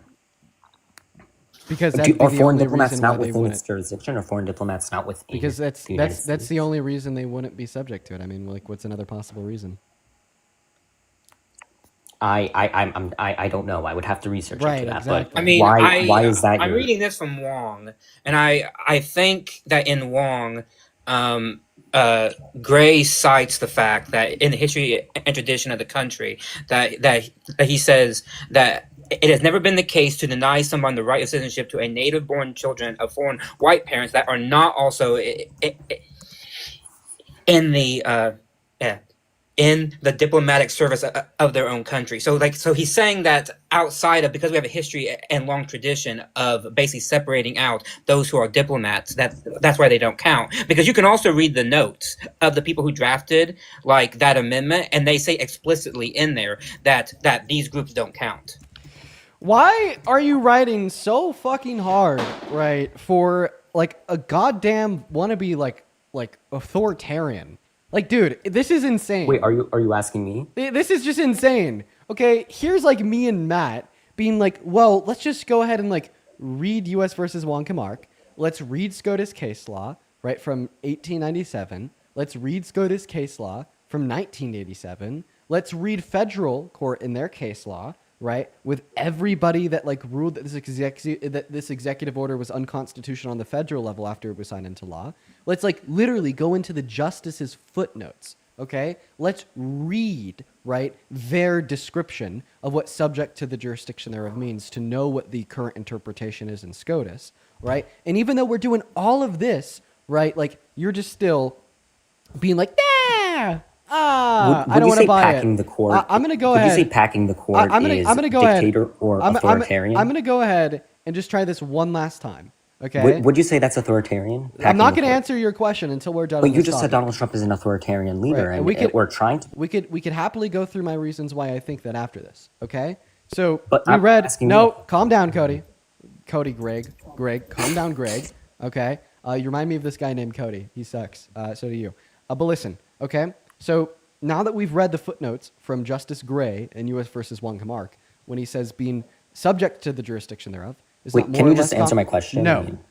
So I've been speaking no, with you for like an hour. no, I'm not Just going to do it. please. I'm not going to do it. Fuck Wh- you. Okay. Why? Why? Because Because we need Adam to go one Schiff topic wants at a to back the time. court, and Democrats hey, are Greg. authoritarian. Hey, That's why. hey, Greg. Stop trying to pivot. You're scared. Listen. Okay. No, I need. you Yes. answer my question. No. Just Yes. answer it. And Yes. Answer my question, Dean. Answer my question. Right. So you could try to get around what I'm about to say. Very cute. Sit down. All right. no, So you're ignoring me. no. Yeah. I am going to ignore you until we can finish at this point because we're so close. Okay. We're terribly close, Greg. We're not going to pivot now. Stop acting entitled. All right?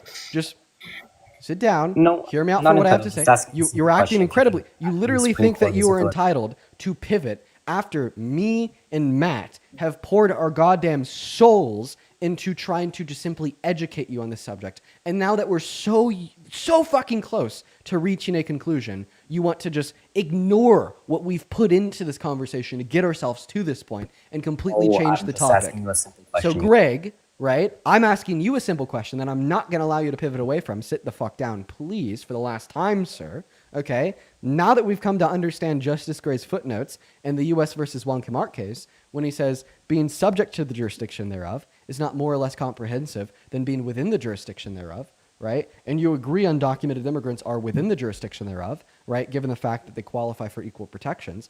And that's not more or less comprehensive than being subject to the jurisdiction thereof. This means that they're also subject to the jurisdiction thereof, right? No, I do not believe Explain that. how. Given that it's not more or less comprehensive, and you agree that they're within the jurisdiction thereof, Can you just first per answer my prior question? I veto. mean, I have No. one question this entire time. No, I'm not. I'm going to need you to Why answer this. not? Right? Because I already told you I'm not going to entertain the pivot. I'm not. It's not a pivot. It's a really simple question. If you think packing the Supreme Court if you don't think that that's a is pivot, authoritarian, if you and don't- you don't want to answer it if you because if you don't you're if you scared to answer it if or you don't something, think I that know. if you don't think that's a pivot, then you don't know what a pivot is, right? Like obviously, Wait, so right? just why are you like obviously, right? It's going to be a pivot, right, to change the subject when we're talking about, right, like very minuscule footnotes on like SCOTUS rulings to determine if undocumented immigrants have birthright citizenship, to launch a conversation about if it's authoritarian to want to pack SCOTUS. Okay, that's an obvious pivot. No, Greg. but you said you not, started. You're not. You first You're not trying to. You're not going to convince anybody here. And if you're now going to accuse me of starting it because I said that Trump's an authoritarian, okay, well then I apologize for starting it. We could hold off about my comments of Trump being an authoritarian after we finish on this topic. My apologies one last time. All right. So now that we have cleared that up, go ahead and respond.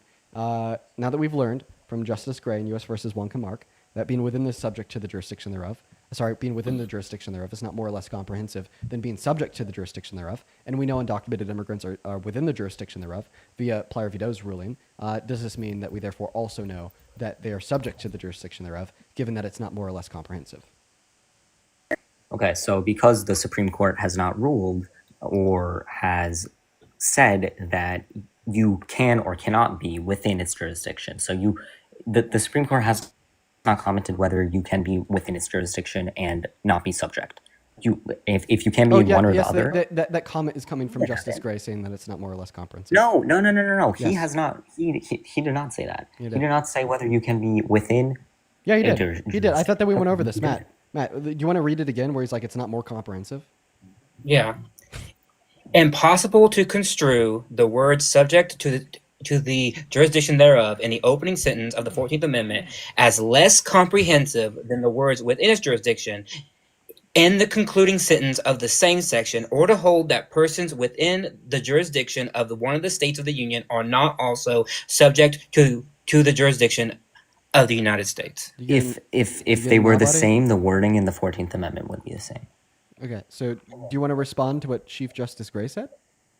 I just did. I just responded. I don't believe that is a thing that defines. I don't believe what he said defines what within its jurisdiction and subject to its jurisdiction mean, and if they're exactly the same.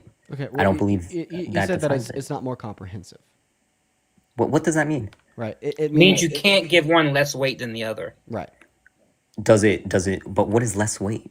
It means that, for example, in Wong, they were saying that being subject is of lesser value than other things. And what he's saying is, no, it's not, because they both have an if you equal have different values, symbiosis they're not here, lesser where values. one It is can't be. not less comprehensive than the other. because Justice Gray was going over the history of what the word jurisdiction means. He had to look at both of those phrases, both phrases in the opening section and in the end section, and he goes over what that means, which is why he concludes, by the way, that every citizen, quote, every citizen or subject of another country, while domiciled here, is within the allegiance and the protection, and consequently subject to the jurisdiction of the United States. He says it point blank. Oh my God, he does say it point blank.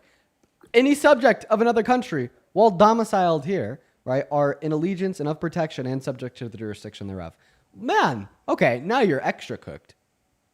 Well, sorry, what did they say? Can you He repeat said- what he said? Sure. Justice Gray concludes that every citizen, quote, every citizen or subject of another country, while domiciled here, is within the allegiance and the protection, and consequently subject to the jurisdiction of the United States.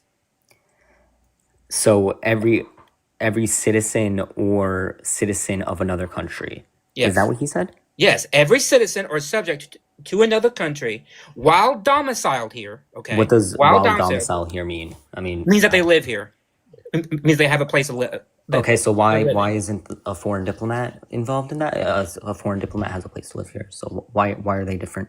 Is there an Sure, exception? because Justice Gray says, based on history and tradition, and based on what the actual people who made the amendment said, they explicitly said that diplomats and children of diplomats do not count in this. He goes back to the original notes that was made by the founders and by those who drafted the 14th Amendment, and they explicitly say that there are certain people who do not qualify, and being a diplomat and being children of diplomats are one of those exclusions.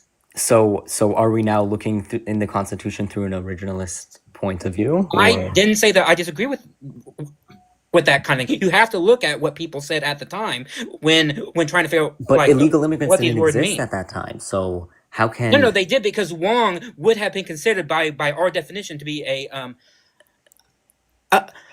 no undocumented immigrant. no. By our own definition. Wait, by your own definition, it would have been a At the Wong would yes, have been based on how we define what an undocumented based on how we define what an undocumented immigrant is. What do you mean Right. based on how we We would call the parents of Wong, they would be undocumented because they were not citizens, That's not what but they were here.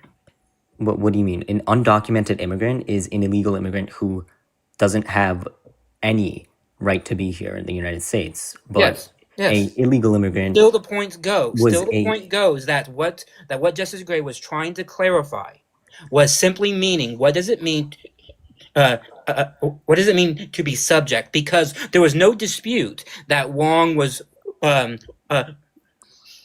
born here in the United States.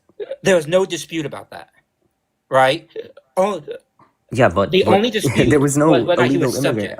The dispute about whether she or her parents were legal or illegal was not questionable. It was legal. It even says that. yes, because they were basing it on an act of Congress that did seek to exclude Chinese immigrants from the country, and so that's what made them illegal. Was because there was a law in place, a very racist law, by the way. Are you that- arguing that Wong was an illegal immigrant? Is that what you're arguing right now? No. They. Oh my God. I don't know how else to say this. The people who were saying that Wong was not a citizen were saying because of X, Y, and Z, this is what makes him a non-citizen. He was saying I was a citizen because I was born here and I was subject to that jurisdiction. And people in the chat, don't worry. It's okay. It's fine. I'm not upset by what people are saying. It doesn't matter. Okay, I understand. Oh, it's fine. They're talking about. I think they're talking about something else. Oh, good. Okay. Good. Yeah, it's being taken care of. Okay, good. What's happening? Oh, don't worry about it. But Chad, it's. Oh, I see it. Okay, Dean. Yeah, thanks for that. Just yeah, there's a lot of Nazi emojis in the chat. I don't know if that's anything. Dude. Just ignore it. Yeah. But do you okay, understand? anyways. But also too, I want to point this out. There are very few, and I've looked over all the case law. I've looked at the people who have given briefs on this. Right, there are very few law experts and very few historians who say that Wong is wrong, or that those who are born here and subject to subject to our jurisdiction of undocumented migrants are also not citizens. And that's why it's hard to find people who say that is wrong. You can find them, but they're very, very limited because it's been such settled case law. That yeah, but I'm sorry, I just can't get over like what you're arguing, because in the Wong case, once again, just because they were arguing against citizenship doesn't mean that they were arguing that Wong or her parents were illegal. They weren't arguing that. They understood that. That I know that, but in Wong, they were trying to make a case because there was an act of Congress that does not apply here. Because there was an act of Congress called the Chinese Exclusion Act. That was directly in play here. That's not like, and they were saying things about the Chinese that made it, very wrong in that case. All that I'm saying, okay, he's gone. All I'm saying here is that they gave us that definition of what subject means, and that's what we've been going with for the last 120 years. So, yeah, I just kicked him. Okay. I don't know. It's like, Hey, Dean, are you a faggot? it's kind of like he thought that was funny, I guess. It's this interesting thing that we also saw on the guests before Greg, where it's like they believe in something very strongly. You know what I mean? They believe in it very strongly. They think that it's like super duper true. And then when there's like really compelling like evidence to demonstrate why they're wrong, they just reject it, right? Like, his premise was that like undocumented immigrants don't have birthright citizenship because we haven't had like SCOTUS explicitly rule on the merits of the qualifications for it and on if undocumented immigrants like apply, right? But then when we like give him that merit, when we give him like the ruling from SCOTUS to demonstrate that they've done exactly that, all of a sudden he doesn't care, right? Like we're able to like specifically quote like the Chief Justice of SCOTUS in 1897, where he ruled that, yeah, undocumented immigrants have this, right? Given the fact that he thinks anybody from another country that's domiciled in this country subject to the jurisdiction thereof and subject to the jurisdiction thereof isn't any more complex, right, than within the jurisdiction thereof. Yeah. Right. Then like he just doesn't care, right? Because like what he's looking for is something that explicitly says undocumented immigrants have birthright citizenship from SCOTUS. All right. But like that's a very like unfair standard to hold here, because like SCOTUS has never explicitly said that he has birthright citizenship. All right. But the reason why it's an undeniable fact that he has birthright citizenship is because of the insurmountable, right, amount of case law and interpretation of the 14th to demonstrate exactly that. Like, not only is it what the framers intended, but it's also just what is agreed upon because of these SCOTUS rulings. What's up? Do you support Trump? I'm a little bit on the back and forth with that. My question is more, what are your top two debates about him specifically? Big time fascist, authoritarian. He's not a president that wants to play by the rules. He is a wannabe authoritarian leader that wants to set them.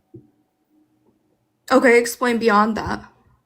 Okay, well, I mean, do you support Trump? I'm independent. I can see both sides of every side. But like, knowing everything that you do now, if you were teleported back to November, who'd you vote for? Oh, I don't vote. What? Okay. Why are you here if you have no interest in American politics? I do have an interest in American politics. It's about being able to be argumentative about it. If you have an interest, why don't you vote? Yeah, if you have an interest in American politics, then why don't you vote?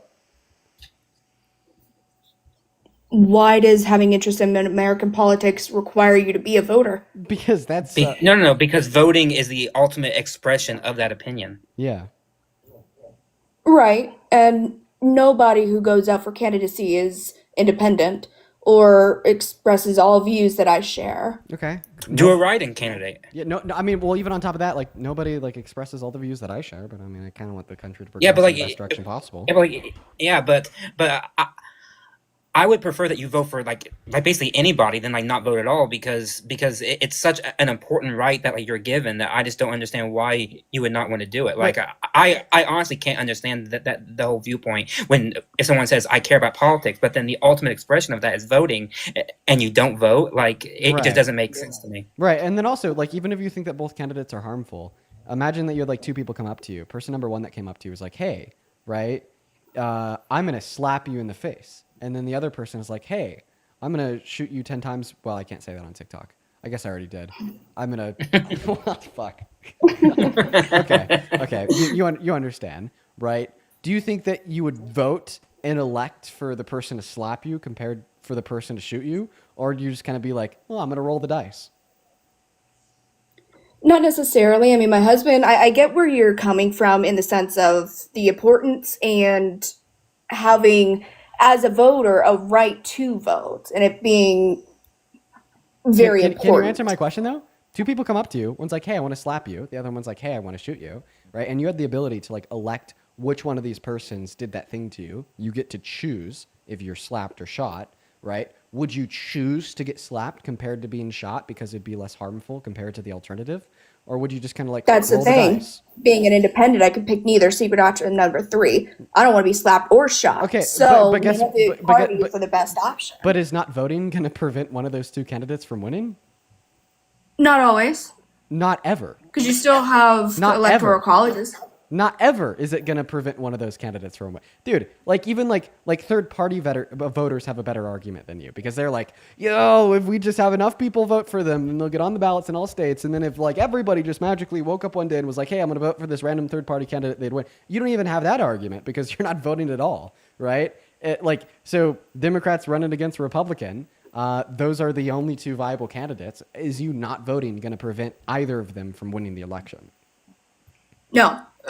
All right. So then back to the hypothetical, right? Two people walk up to you. One's like, hey, I want to slap you. The other one's like, hey, I want to shoot you, right? And you have two possible responses. Your first possible response is to choose, right, if you're either slapped or shot. And then your second possible response is just to roll the dice and let fate choose if you're slapped or shot.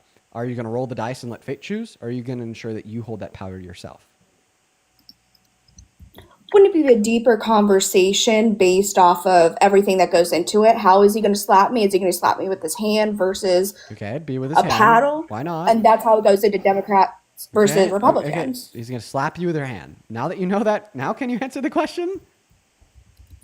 Well, that's where the choice can defer into independency, Okay, where you don't have to pick on either side, Listen, or my it's one friend, versus the other. this happens. Somebody wants to slap you. Somebody wants to shoot you. Would you rather elect for if you get slapped or shot, like you get to choose which one occurs to you, or do you roll the dice and let fate choose? And that's where you're not understanding and you're not being open-minded.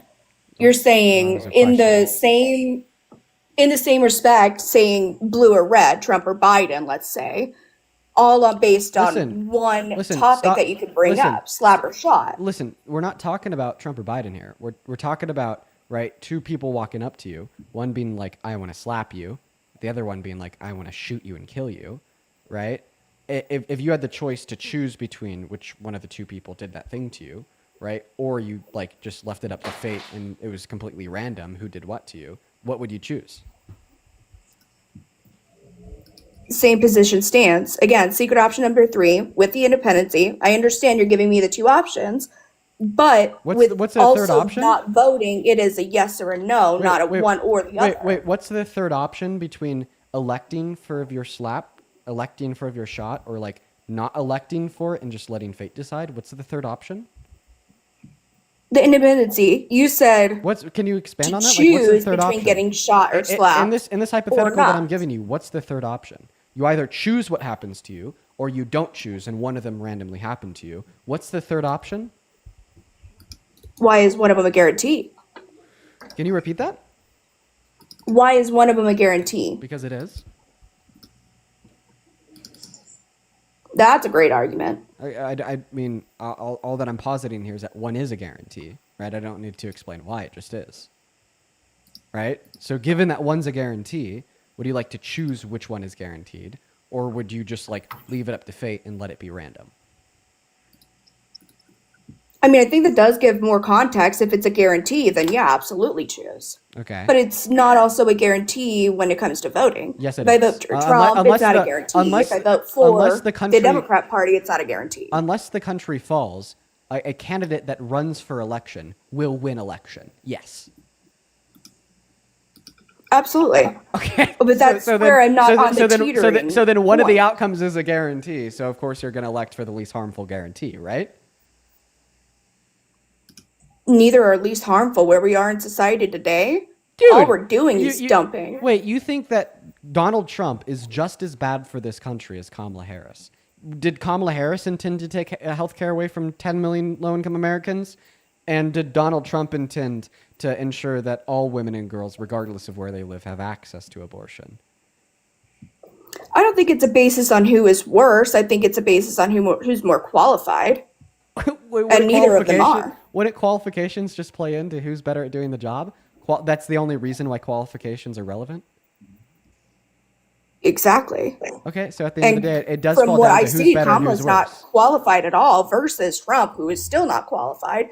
Neither have great options regardless, but neither of them are also qualified. So do you think Hence that, me not voting. So do you think that Donald Trump is more harmful, or do you think that Kamala Harris was more harmful? They're equally bad. Okay, right. I completely disagree. Can I tell you why I disagree? Absolutely. One way that they're not equally as bad is Kamala Harris didn't think that it was illegal to criticize her in the media like Donald Trump does, and the repercussions that that has on the rule of law and our individual freedoms and liberties by promoting authoritarian-esque rhetoric. Kamala Harris wasn't held civilly liable for raping a woman like Trump. Kamala Harris didn't run on tax policy to redistribute wealth from the poor to the rich like Trump. Okay, these are all examples on how like Kamala Harris was better than Trump, obviously demonstrating that they're not equally as bad. I think Kamala would be a very bad example in this example simply because we don't know enough about her. She wouldn't even do interviews. So how could we know how she wants to do things, how she actually wants to run things? Because she may put out a piece of paper that says, I would like to do this, but never did a single interview. So why would I trust that? So, I mean, she did do interviews. She did 60 Minutes. She did Fox News. She did CNN. She did a handful of town halls. That's true. Right. But even with what we do know, which is what we're talking about, right, we know that she's not as bad as Trump. I still don't understand where you're coming to that conclusion because Kamala hasn't done anything. Oh, that's not true. You just don't That we know. You just don't know what she's done, right? But she's done a lot. She served in all three branches of government. She worked her way up from an attorney in San Francisco to DA of San Fran, AG of California, Senator of California, Vice President of America, then of course on her own presidential ticket. And while she was serving as Vice President, she passed the most tie-breaking votes in the history of the Senate from the as the VP. As well, she worked alongside Biden to pass some of the most monumental and influential policy in modern American history, like the PACT Act, CHIPS and Science Act, American Rescue Plan, Infrastructure Bill, so on and so forth.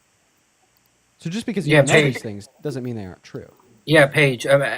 Let's say that everything that Dean just said, I gave you on a piece of paper as like a resume, but I like left out the name of the person. You had no idea who this person was. Would you say not knowing who the person was and simply basing it on what Dean just said, that person is qualified? I mean, on a basis of presidency, I would be very terrified if you handed me a piece of paper of her qualifications. To be real.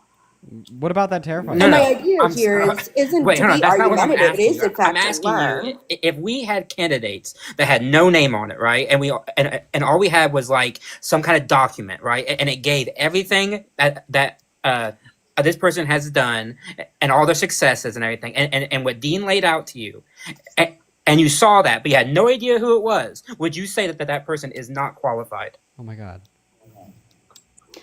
I wouldn't necessarily say that, no. But then if we got the same therefore paper from she's Trump, not qualified. Sorry. Therefore, she's not qualified. Yeah. Right. And like I said, my point here isn't to be argumentative or anything. I am here to learn. Again, being independent, I'd like to have 50-50 or 100-100. I'm not on either side, but I'm also saying. I guess we'll never know what she's saying. Dude, I honestly, I may like end up privating the VOD for this stream on YouTube. Like, this stream has been so insufferably bad. I like I think that this is like literally like worst stream of all time. Like what's going on? Every single like what's going on with like the guests tonight? It's like I'm dude. Oh my god. I'm just like so like dazed and confused with whatever is going on tonight and what is like gotten into the guests. I actually have like a really bad headache because of it. Like this is just terrible. I understand. Yo, Yeah, I understand. Claudia, thank you so much for the $100 over on Venmo. Hey, I W. appreciate you for that. Love, Claudia. Claudia with a $100 says your patience with this guest is on another level. Stay cool, Dean. Keep crushing the Trump supporters. Claudia, it's not even patience anymore. It's defeat. You know, it's like yeah, it's seriously, it's not even like patience. It's just like an insensitivity to like just to defeat and just feeling like there's nothing I could do. So like, why even get like upset about something that I just don't think is an item under my control? I can't control or change the fact that everybody we've spoken to today has just been impossible. Insufferable. Impossible. Just impossible to have a dialogue with every single person. Claudia, once again, thank you so much for the $100. That is seriously so kind of you. Let's get 1,000, Claudia. And also, I just want to say thank you to Stephanie for the 50. Thank you so much, Stephanie. W to you. Thank you to Erica for the 4 and to Denise for the 30. Thank you all so much. It really means a lot to me. Thank you. Hello? Hey, what's up, Yeah, what's Aldo? 15. All right, take care, man. Gotta be at least 18 to be on live. As well as, 15? yeah. Ariel, thank you so much for the $10 over on Venmo. I appreciate you for that love, Ariel. Show some love to Ariel down below in that comment section while we're working on getting that next guest up. As well as Wesley, thank you for the $13 on Venmo, who says, I spent almost 2 months off work studying. Dean's a nigger. Dean's a nigger. Dean's a nigger. Dean's a nigger. Right. Dean's a nigger. Gonna go to get him banned. Wesley with the $12 says, I spent 2 months off work studying every president by ranking them. I can say with the utmost certainty that Trump will be remembered as bottom 10 of all time, and Biden will be ranked as above average. Supporting Trump is delusional. I'd say that, yeah, like Trump, you kind of hit the head on the nail there in the last part of the sentence saying bottom 5. I think that Trump is like bottom 3, you know? It's like, we've had some really bad presidents before, folks. You know, like Andrew Jackson, like the Trail of Tears, right? Like really, really bad. And you know, that's why I think when people say that he's like the worst president of all time, you know, I think like that's yet to be seen with certainty. Yeah, the one who's often said to be the worst of all time is James Buchanan because basically he did nothing to prevent the Civil War. So he ranks, I think, at the bottom. But Trump will be will be really close to the bottom. Yeah, 110%. As well as Daniel, thank you so much for the $7 over on Venmo. Appreciate you for that love. As well as Christian, thank you so much for the $10 as well. Saying, hey, do you know King's Day was epic? Came across some folks in the awesome animal costumes. That's so cool. As well as Quay, thank you for the $10 on Venmo, who says, DOD employee not getting paid, fuck Trump. Dude, I'm really sorry that you're not getting paid. Are you still having to work? Like, are you an essential worker? And if so, I really hope that, you know, the shutdown ends soon. I bumped into some really kind TSA agents while I was flying out to DC, and I made sure to thank them all for working, even when they're not getting paid. And it was kind of rough, you know, like they started to, you know, like tell me that they're going to have to get loans soon to pay their bills. As well as Jennifer, thank you so much for the $40 over on Venmo. This came in literally 40 minutes ago. I really hope that you're still here. Jennifer says a constitutional right cannot be abridged by an executive order committing, referencing the last conversation with the crazy guy. Absolutely, you are correct. Constitutional rights cannot be abridged by literally anything. Kaylin, thank you for the $10. Who says thank you for the work that you're doing. Appreciate you for that love, Kaylin. That is incredibly, incredibly kind of you. Thank you for your kindness. As well as, let's see here. I think we had one more on Venmo here. No, it wasn't on Venmo. It must have been on PayPal. Oh, here it was. Kaylee, that is K-A-L-I-E. Thank you for the $50 over on PayPal. I appreciate you for that love, Kaylee. Let's get 500 Kaylee W's in that chat. That is as I already said, K-A-L-I-E. Kaylee says, been a while since I've been able to catch your stream. Much love from Colorado. Well, dude, much love to wherever you're at in Colorado. I'm also out here in CO. What a beautiful state. I appreciate you for the $50 and thank you for tuning in. As well as Mickey. Thank you so much for the $20 on PayPal. What does Mickey say? Mickey says, "This is the most exciting conversation I've ever seen Dean have." I think that was referencing the Constitution guy. All right, Mickey. All right, buddy. As well as Sonia, thank you for the 5. Jody, thank you for the 3. Felicia, thank you for the 10. And Jason, thank you so much. It's Wex, thank you so much for the 10. Saying thank you for finally kicking the pseudo-intellectual. Oh, real quick, I also need to thank Susan for the $50 over on Super Chat on YouTube. Appreciate you for that. Love, Susan. Let's get 500 big Susan W's. Thank you so much, Susan. As well as Manny, thank you for the $10. And let's see here. Josh with the 5. You guys are awesome. I really appreciate it. All right, guys. Well, listen, I'm not going to lie. I'm defeated for the day. Been up since 5 a.m. flying all day long in and out of airports. 5 a.m. Yeah, like here on the east too. Well, that's adjusted for time zone. So I woke up. Oh, is it? Okay, good. 7 a.m. EST, and then which is 5 a.m. my time, and then I flew all day long, and then I came home and we're just having these terrible discussions. I think we're gonna try one more, and then I'll probably get off after like one last discussion. But I mean, I bet you guys could even tell just by like the tone of my voice that I'm just losing it. You know, I'm terribly, terribly tired. What's up, Bob? Do you support Trump? Some of his policies, not all of them. Okay, so knowing everything that you do today, if you were teleported back to November, who'd you vote for? Independent. Okay, so you want to vote for either of them. Take care, Bob. Moving on to the next guest. This is going to be one of our last attempts. One of our last attempts. Let's go. Here. What's up, Dean? Hey, what's up? How old are you? I'm 21. Okay, and are you MAGA? Yes, sir. Okay, tell us why you support the worst president of your 21 years of life. I would have a different opinion, to be honest. I think he does everything what he needs to do. He is doing everything that he needs to do right now, to be honest. The way he talks, the way he does everything is just perfect. Everything he does is perfect? Yes, bro. Are you you don't love that, trolling? man? No, bro. So was it perfect when he said the real enemy is the enemy from within, and that he's declaring a war from within, then deployed the military in American cities and gave them an illegal directive to violate the Posse Comitatus Act and to arrest American citizens on the street? But then he turned around and, of course, pardoned George Santos, even though he was convicted to 8 years in jail for identity theft and fraud, and the 72 people that he pardoned that tried to kill cops on the steps of the Capitol on J6. Is that perfect? I mean, it's a perfect contradiction, right? But I don't think it's perfect in the sense that you're relaying Jesus 2.0. I mean, we can talk about January 6th, but we could talk about the BLM riots that the Biden administration left going on for months that destroyed cities, destroyed small businesses. Yeah, the We're talking about the BLM riots happened under Donald Trump in 2020. Cap. Yeah. Yeah. Yeah. Yeah. He left. He left. Well, that was a quick one. That was a very quick one. Oh, God. All right. One last donation here. Judy, thank you so much for the $44 over on Venmo. Okay. I appreciate you for that love, Judy. Show some love to Judy down below. Judy with the $44 says, because I miss our 44th president. Keep up the stellar work, Dean. Love from Colorado. Thank you, Judy. I bet you're from Boulder. You're